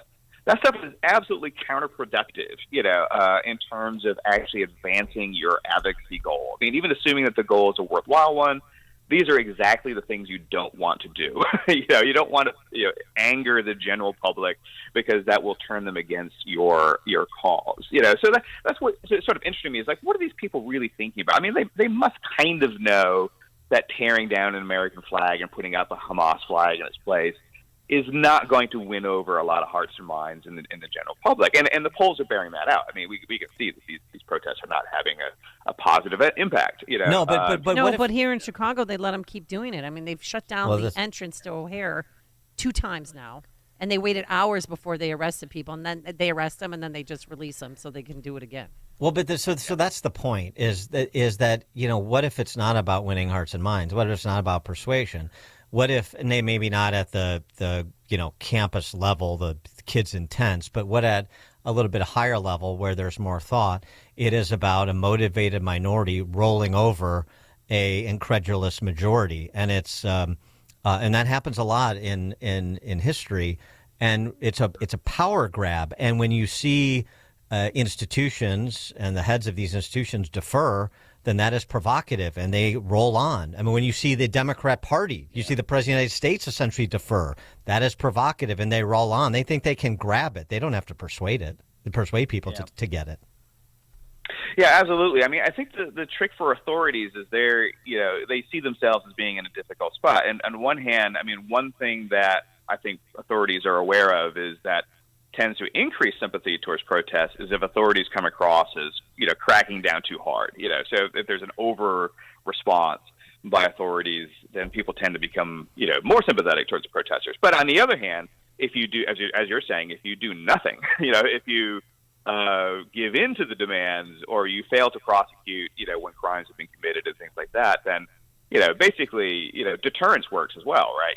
So if you have no deterrence for a bad behavior, then that bad behavior will increase in frequency. And if you give in to some of these demands, that are unreasonable, for instance, then that's going to create more protests in the future. So, yeah, I think authorities are kind of trying to have it both ways a little bit, and thread the needle a bit, and I'm not sure that is working again. Where I've seen a few universities have caved to protesters and stuff, for instance. I don't think that's going to work out very well for those universities. I think they're going to end up with more problems down the road. No question. I mean, Columbia University just announced it's canceling its student-wide graduation. That's happening elsewhere. USC did. You had and the other thing too is when you see these knuckleheads interrupt the University of Michigan graduation, and parents are standing up, shouting them down with chants of USA, USA. Where does that tell you about where the adults are of the student and your student body? It seems to me that this is a problem writ large, which is you draw lines you don't intend to defend and they get erased, and then you don't know where to redraw them, or you're no longer in a position to redraw them because you deferred. So those who draw lines and man the lines, everybody, here are the clear lines, and you cross them, and this is what's going to happen, and then that's what happens. That seems to me a very simple organizing philosophy. Yeah. Well, I think the trick for universities, too, is they've really painted themselves in a corner over the last, 5 to 10 years, perhaps, in the sense that, in some of these cases, universities are trying to take principled stances on free speech, and that's great. I mean, they should, but historically they haven't, right? So they've been, for the last few years, canceling people over issues around, like, Black Lives Matter or Roe v. Wade, or a whole variety of other issues where, students or faculty have been on the, quote, wrong side of history or something of that sort, and they've, absolutely destroyed careers. And so universities don't really have much credibility on this issue of free speech. And, and then when they're, in some cases, appear to be defending it, even in cases where students or protesters have crossed, some obvious legal lines. Well, right. Then it comes across as hypocritical. Yeah, free speech. We were making a statement on free speech, and they have every right to do this and do that. Meanwhile, conservative speaker wants to come speak. Absolutely not. We're right. I mean, it's so ham-handed. They're so pathetic. Professor Chris Ferguson, he's a professor of psychology at Stetson University in Florida, author of Catastrophe: The Psychology of Why Good People Make Bad Situations Worse. You can check out my podcast with Chris at Am Greatness. We talked about that a little bit. Also, his Substack, grimoiremanor.substack.com, GRIMOIRE manor.substack.com. Chris, thanks for joining us again. Appreciate it. It's always a pleasure. Have a good day. Thanks, you too. And he joined us on our turnkey.pro answer line. It's news, opinion, insight. This is Chicago's Morning Answer on AM 560. The Answer. When the storms hit Chicagoland this spring and your home or business has water damage, ProTech Restoration is ready 24/7. The certified team at ProTech Restoration will be there quickly and work directly with your insurance. But even in between the storms, if you come across water in your basement, bathroom, or kitchen due to leaking pipes, an appliance breakdown, or sump pump failure, know that ProTech Restoration has seen it all and knows what to do. They are a leading Chicagoland emergency water damage cleanup, repair, and restoration company, offering 24-hour rapid response. They'll clean up, extract, repair, even do a total build back. Search online for ProTech Restoration in Elk Grove Village and check out their Google reviews. To get your free on-site evaluation and estimate, visit protechwaterdamage.com. That's ProTech waterdamage.com. Servicing the entire Chicagoland. ProTech Restoration. Experience, transparency, trust. ProTechWaterDamage.com. There's no good time to be living with chronic pain, but during this time of the year to be suffering with joint pain and you can't enjoy the outdoors like you used to. Hi, Amy Jacobson here. And if you're tired of achy joints, contact our good friends at QC Kinetics before you agree to surgery or steroids or medications. That's what tens of thousands of real-life patients around the country did, like Robert. Robert's a retired Marine and business owner. Robert had debilitating shoulder pain and couldn't take time away from work to have surgery. Sound familiar? Well, he heard about QC Kinetics, how elite athletes were using these treatments for joint pain, and now Robert feels so much better thanks to his treatments at QC Kinetics. QC Kinetics is partnered with medical director Dr. Mitchell Shinecup, a pioneer in this field with 20 years of clinical work, a former orthopedic surgeon, and he has teachings and publishings. And guess what? We'd love to talk about your success story next. So don't wait. Call QC Kinetics today. The consultation's free with Saturday appointments available. Call 312-809-3700. 5955. That's 312-809-5955. 312-809-5955.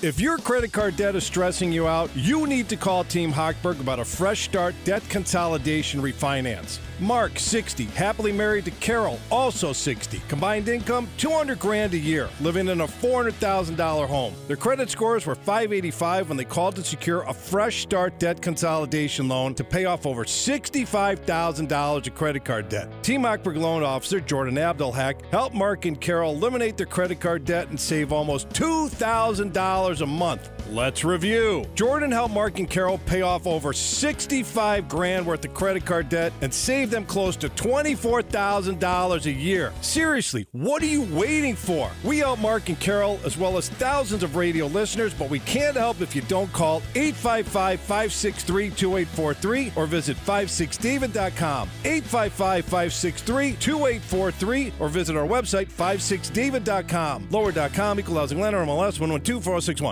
The IRS finally caught up with Louie. I hadn't paid my taxes in 8 years. I owed the IRS a lot of money. Louie was in deep trouble. We're going to take your house, put a lien on your bank account, garnish your pay. They don't care. They're going to take your paycheck. Louie found out about Optima Tax Relief, the leading tax resolution firm. A-plus rated by the Better Business Bureau, they've resolved over $1 billion for their clients. Optima Tax, they help me. They calm me down. They make me feel comfortable, and I trust them. Louie has a lot to be thankful for. I don't owe the IRS anymore, and I'm able to live a comfortable life, a lot better life. It was because of Optima Tax. For tax help you can trust, call Optima now for a free consultation. Take it from Louie. If you owe the IRS, don't go it alone. Give Optima Tax a call. They can help you. Call 800-965-1433. 800-965-1433. 800-965-1433. Optima Tax Relief. Testimonial from an actual client. Some restrictions apply. For complete details, please visit OptimaTaxRelief.com. Protecting and growing your retirement assets can be complicated. From asset and legacy protection to retirement income and extended care, you need a plan. Mark Kohler, host of Retirement and Income Radio, heard Sundays at 11 a.m., helps retirees in or near retirement protect their accounts from market volatility. Mark can help you create lifetime guaranteed, inflation-hedged income. Call Mark today at 844-619-SAFE. That's 844-619-7233. And listen this Sunday at 11 a.m. to Retirement and Income Radio. AM 560, The Answer.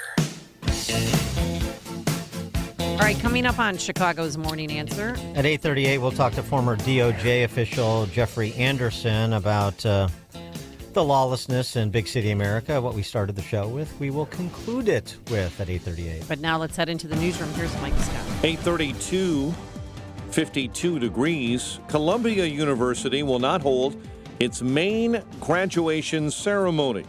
The decision to cancel the university-wide commencement came after weeks of pro-Palestinian protests on the New York City campus. Security, allegedly the main cause.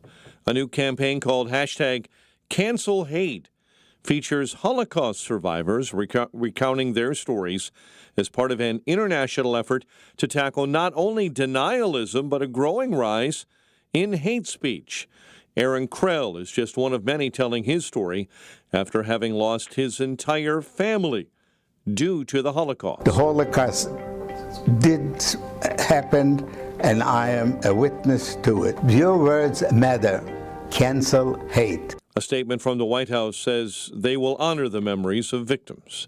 The Israeli military dropping flyers over Rafah, warning civilians to flee the region ahead of an expected invasion. It's being described by Israeli military officials as a limited-scope operation, saying this is, at the moment, temporary and not a larger-scale evacuation. This involves roughly 100,000 Palestinians. They're being told through not only flyers, but calls and texts to move to the Mawasi humanitarian zone, which is along the coast north of Rafah. All of this happening as ongoing negotiations between Hamas and Israel appear to be collapsing. Hamas just left Egypt yesterday, ending the latest round of negotiations, but there are some reports they could be heading back to Cairo as soon as tomorrow. But on the same day, there was also a deadly mortar attack on the Kerem Shalom crossing that the IDF says was fired from an area near the humanitarian zone in Rafah. In Tel Aviv, Israel, Jeff Paul, Fox News. Flooding in Texas turning deadly. A 4-year-old boy swept away by raging floodwaters.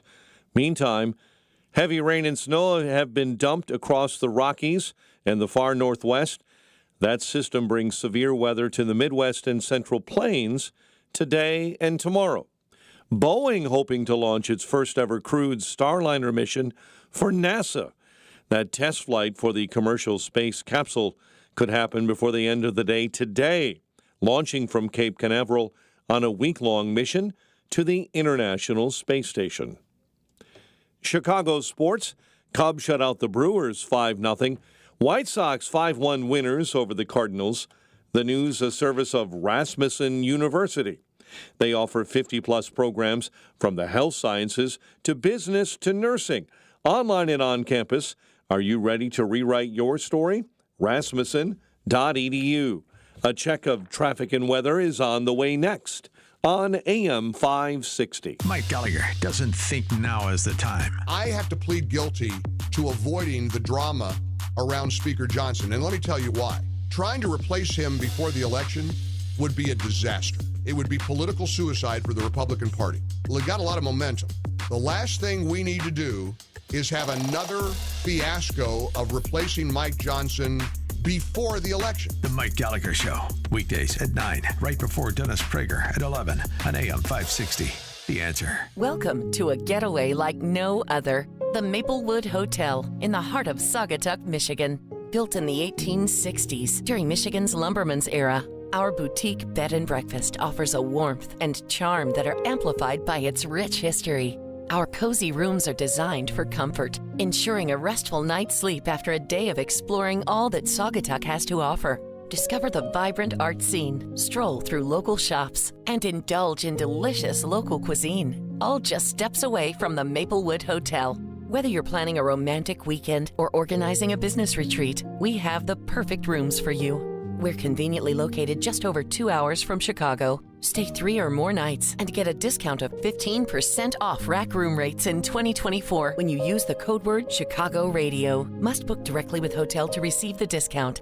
Visit maplewoodhotel.com today before our summer bookings sell out. Again, that's maplewoodhotel.com. Every so often in medicine, something comes along that is truly revolutionary. Dr. Mitchell Scheinkup, former orthopedic surgeon, now National Medical Director at QC Kinetics. I believe this is one of those things. Dr. Scheinkup is talking about regenerative medicine, something he's practiced, researched, and written about for nearly 2 decades. The old ways of dealing with joint pain, such as steroids and surgery, are no longer the best ways. If you have pain from arthritis or injury, you owe it to yourself to learn more about this exciting option, using your own body's natural power to get lasting relief. And there's no better place to learn than QC Kinetics. There is no one in this country today with more clinics, more satisfied patients, more advanced protocols, or more experience in using this exciting option to deliver life-changing results. Call QC Kinetics now for your free consultation. Call QC Kinetics, 312-809-5955. That's 312-809-5955. 312-809-5955. Balance of Nature's fruits and veggies supplements, changing the world one life at a time. It is absolutely the best product we've ever used, no question. I would take it daily. You just woke up in the morning and felt great. Well, I'm in my 90s. I was so impressed with it that I bought all my children that. I have 4 children, and they all got a shipment of it. It's a great product. Yes, I love it.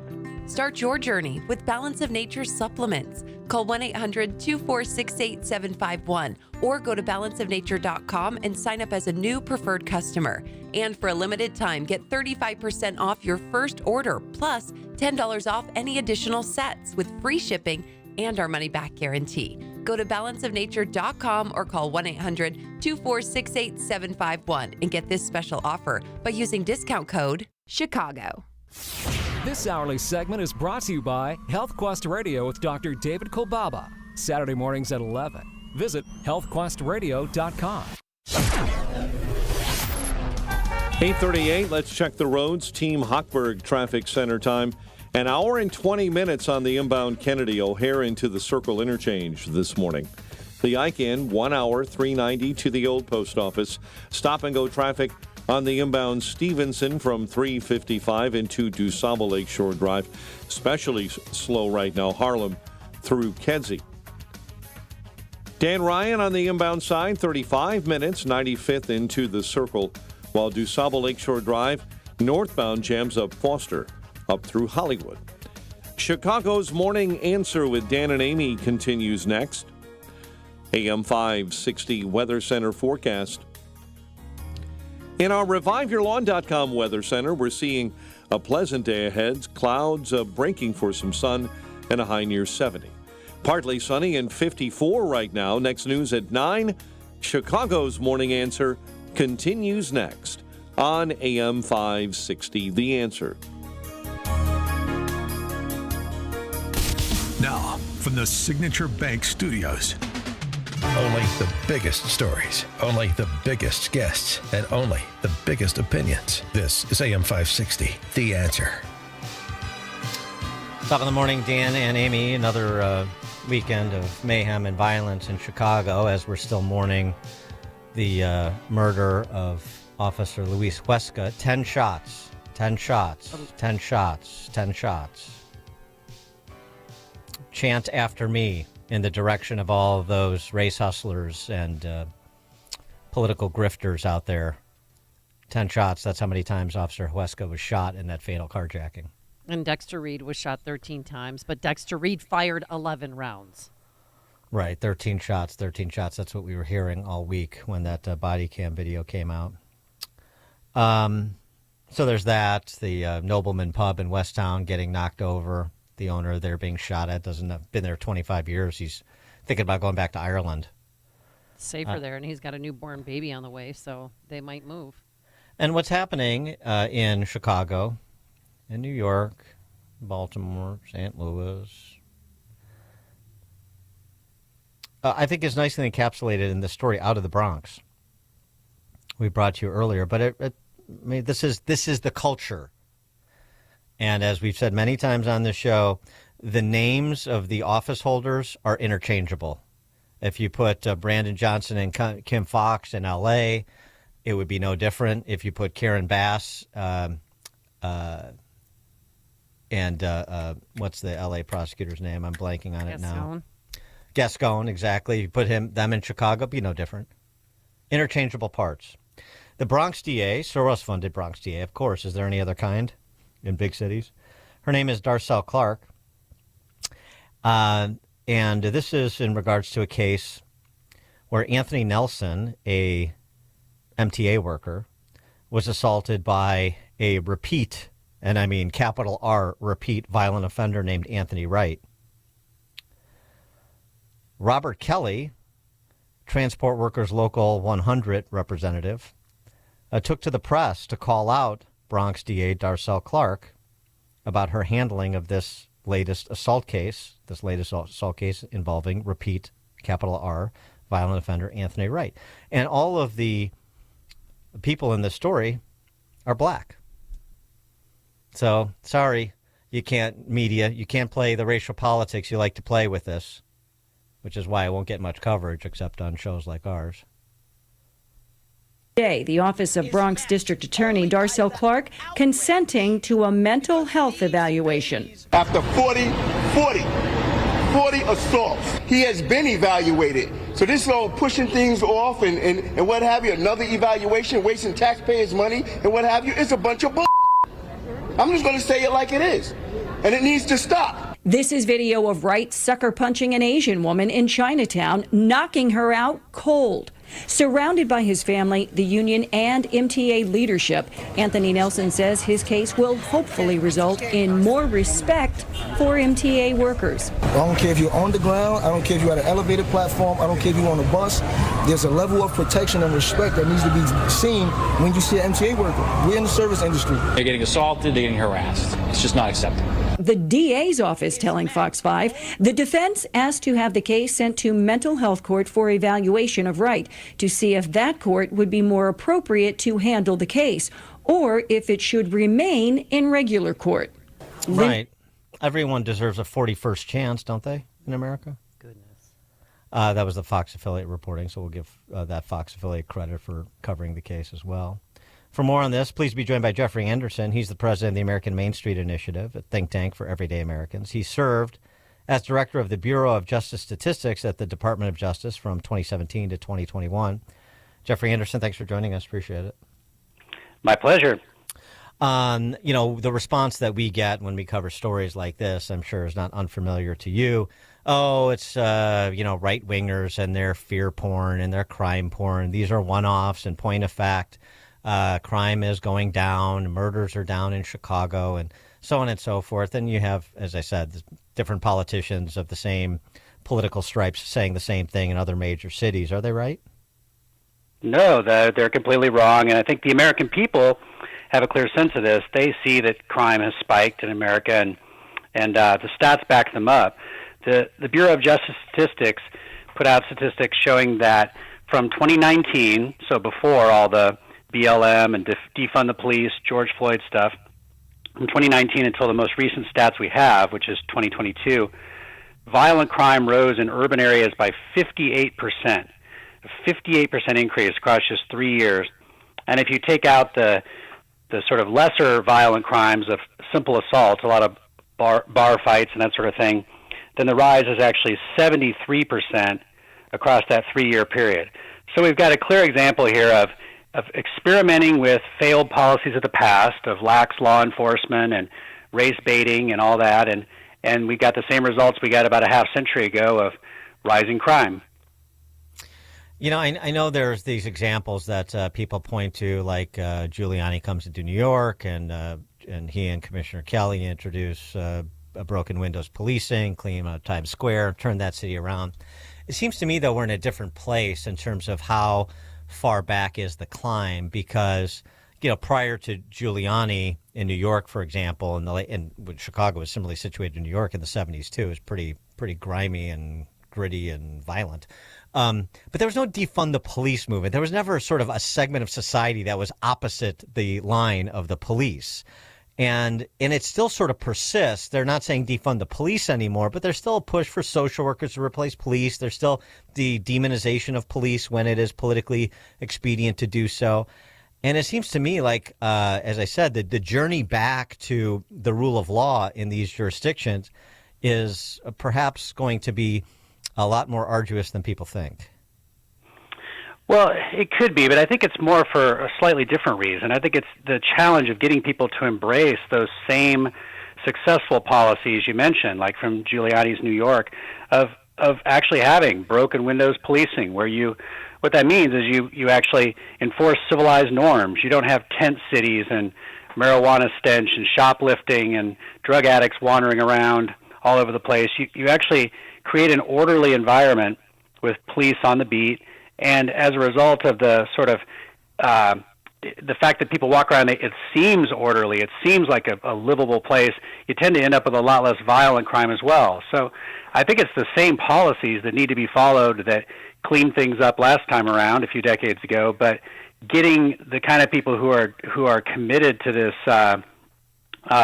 this defund police kind of mentality and all the race baiting that goes with it, getting any of them on board is obviously going to be impossible. So it's going to have to be the great majority of Americans who just force their hand and say, we've had enough, and we want to have cities that are livable and basically crime-free, not what we're seeing right now. But do you think that will ever happen in places like a hotbed of San Francisco? Well, less there probably than in more sensible places. But I think even in places like San Francisco, at some point people do reach a breaking point, and when it starts to affect them personally, they get a lot more interested. So, and I think you start to see changes in voting patterns as a result. A lot of Black Americans, as you know, are the people who are on the worst end of this. They're the victims of crime when these things aren't enforced a lot of the time, and you're starting to see more evidence of Black Americans thinking about voting for Republican candidates or more conservative candidates, and that can help motivate people as well. Well, we have some structural problems now in some cities and states that need to be overcome in a way they didn't a couple of generations ago. For example, the no cash bail laws in New York and Illinois. Right. I mean, all this stuff is part of the same package of let's just make things as pleasant as possible for criminals. Let's forget all the lessons of all of human history, basically, that if you have crime without punishment, you'll have more crime. And again, we see the results. this 58% spike in urban violent crime in 3 years. It's just really, that's an incredible increase in violent crime, and one that, of course, President Biden and his media allies are, as you alluded to, are denying, and they're pretending all as well. But I don't think most Americans see it that way. It actually really kind of parallels the inflation debate and how we're told not to worry about the rising prices, but everybody sees what's going on there too. Jeffrey Anderson, president of the American Main Street Initiative, a think tank for everyday Americans. He served as director of the Bureau of Justice Statistics, you just mentioned, at DOJ from 2017 to 2021. Jeffrey Anderson, thanks for joining us. Appreciate it. My pleasure. Thank you. And he joined us on our turnkey.pro answer line. The stories you need to know to start your day. This is Chicago's Morning Answer on AM 560, The Answer. Signature Bank is Chicago's fastest growing independently owned business bank. It's a bank where relationships still matter. Signature Bank knows your name and your story. I'm Dan Proft, and I know this because Signature Bank is my business bank. I'm Larry Nora, founder and CEO of U-Store It, a network of award-winning self-storage facilities in the Chicago area, and a customer of Signature Bank. We've developed over 70 storage centers throughout the city and suburbs, and our business continues to grow. We need a bank who understands the neighborhoods and communities where we are making investments. We found that in Signature Bank.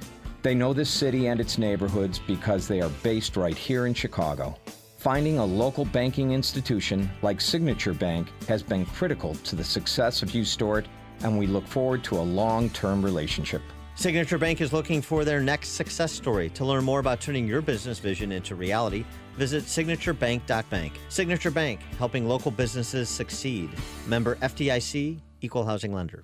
Oh, it has been raining off and on, and when it rains, it comes down pretty hard and fast. And are you getting water in your basement and crawl space because of it? If so, you don't have to live like that. Stop with it. Stop fighting Mother Nature, because you're going to lose every time. Have our good friends at Permaseal come by and give you a free estimate and determine what needs to be done. 800-421-7325. They've been in the business 40 years, trusted name. A-plus rating with the BBB. So don't be scared of making the phone call. It's free, and they've got great financial opportunities as well. With I should say that you can pay now, and for 18 months you will have no interest. So do it. 800-421-SEAL. 800-421-7325, or visit permaseal.net. Think identity theft won't happen to you? Think again. There's a new victim every 3 seconds in the U.S., over 15 million this year alone, and many don't even know they're victims. LifeLock alerts you to identity threats you could miss even when you monitor your credit. If your identity's stolen, a dedicated U.S.-based restoration specialist will work to fix it. No one can prevent all identity theft, but everyone can save up to 25% their first year with my name, Clay, as the promo code at LifeLock.com. And Doug. To celebrate everyone who's customized and saved hundreds on car insurance with Liberty Mutual, we got a savings siren that goes off every time someone saves. There it is! It's a really more savings, which really... Okay, a lot of savings. Little annoying now. Will you stop saving for 5 seconds? Only pay for what you need at LibertyMutual.com. Savings may vary. Underwritten by Liberty Mutual Insurance Company and affiliates. Excludes Massachusetts. Liberty, liberty, liberty, liberty.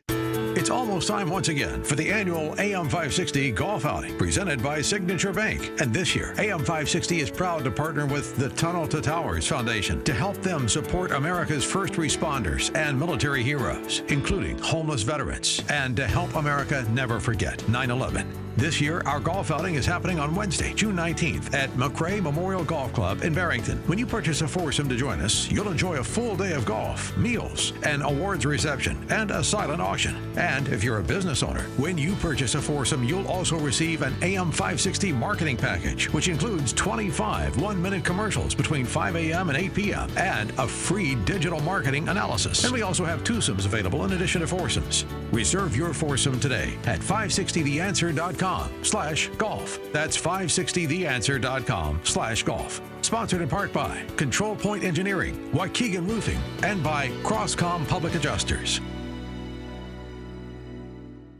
The IRS is the most powerful collection agency on earth, and if you owe back taxes, the news isn't good. The IRS is raising the interest rate it charges on unpaid taxes, and further rate hikes are expected. Most people don't know it, but the IRS adds interest charges to your tax debts daily. So if you owe the IRS today, you'll owe even more tomorrow. And it doesn't stop until you get right with the IRS. The good news is getting right can start with one phone call to Optima Tax Relief, America's #1 tax relief firm. Optima's tax professionals specialize in the Fresh Start Initiative, a powerful IRS program that can save you thousands if you qualify. In fact, the experts at Optima have resolved over $1 billion in tax debt for their clients. Call now for a free consultation. Call 800-965-1433. 800-965-1433. 800-965-1433.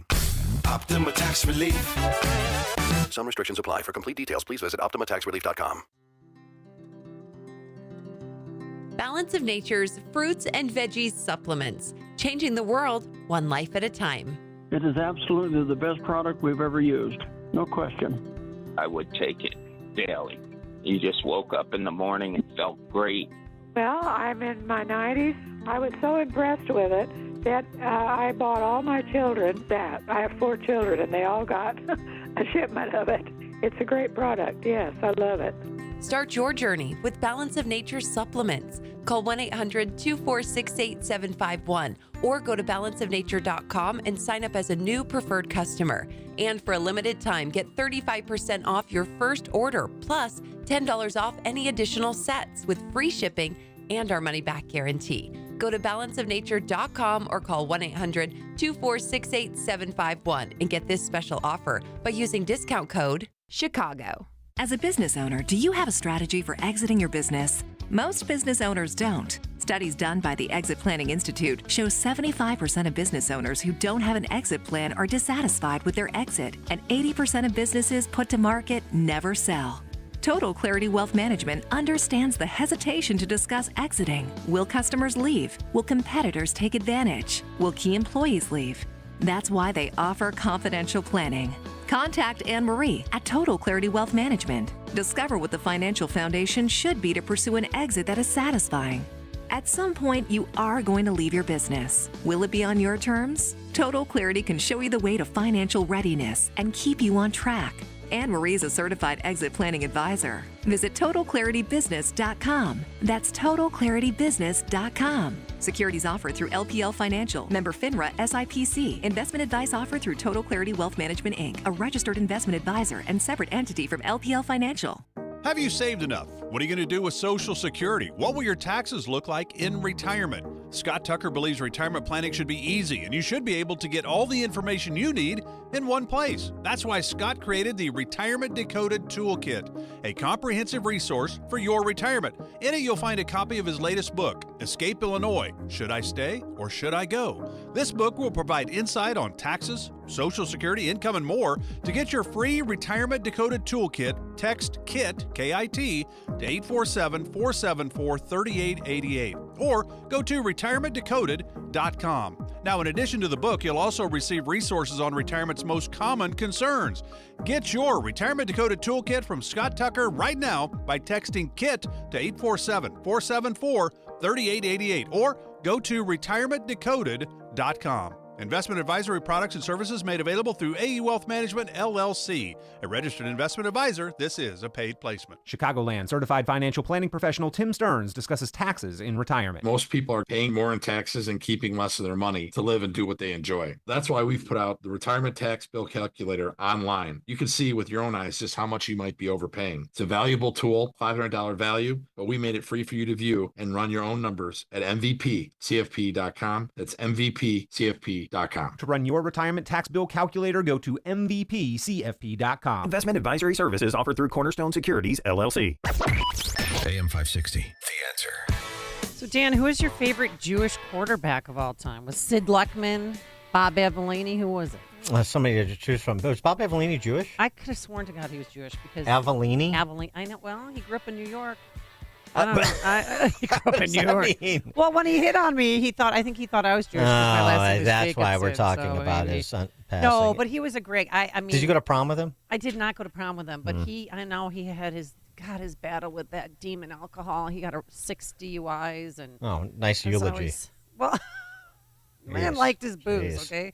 But he died of cancer at the age of 70 yesterday, and I really enjoyed my time with him. He was a good guy. I've heard he's a good guy, and I know guys who know him. I never met him, but I heard that. Obviously, it's sad that he passed. And also, please note to management, please do not have Amy do my eulogy at my funeral. So, thank you. Well, I was, good and the bad. He was a great football player, but I think he threw his 9-iron through the window of Glasgow's. Who hasn't done that? He did. After one of our golf tournaments, he got so mad, and he was telling me about it. I'm like, Bob, don't do that again. Okay, thanks so much for making us part of your morning. And thanks to Justin Kosick and Gwen McCarthy. We're back here bright and early tomorrow morning at 5 a.m. Now let's head into that newsroom. Here's Mike Scott. A 3-year-old killed in a Hyde Park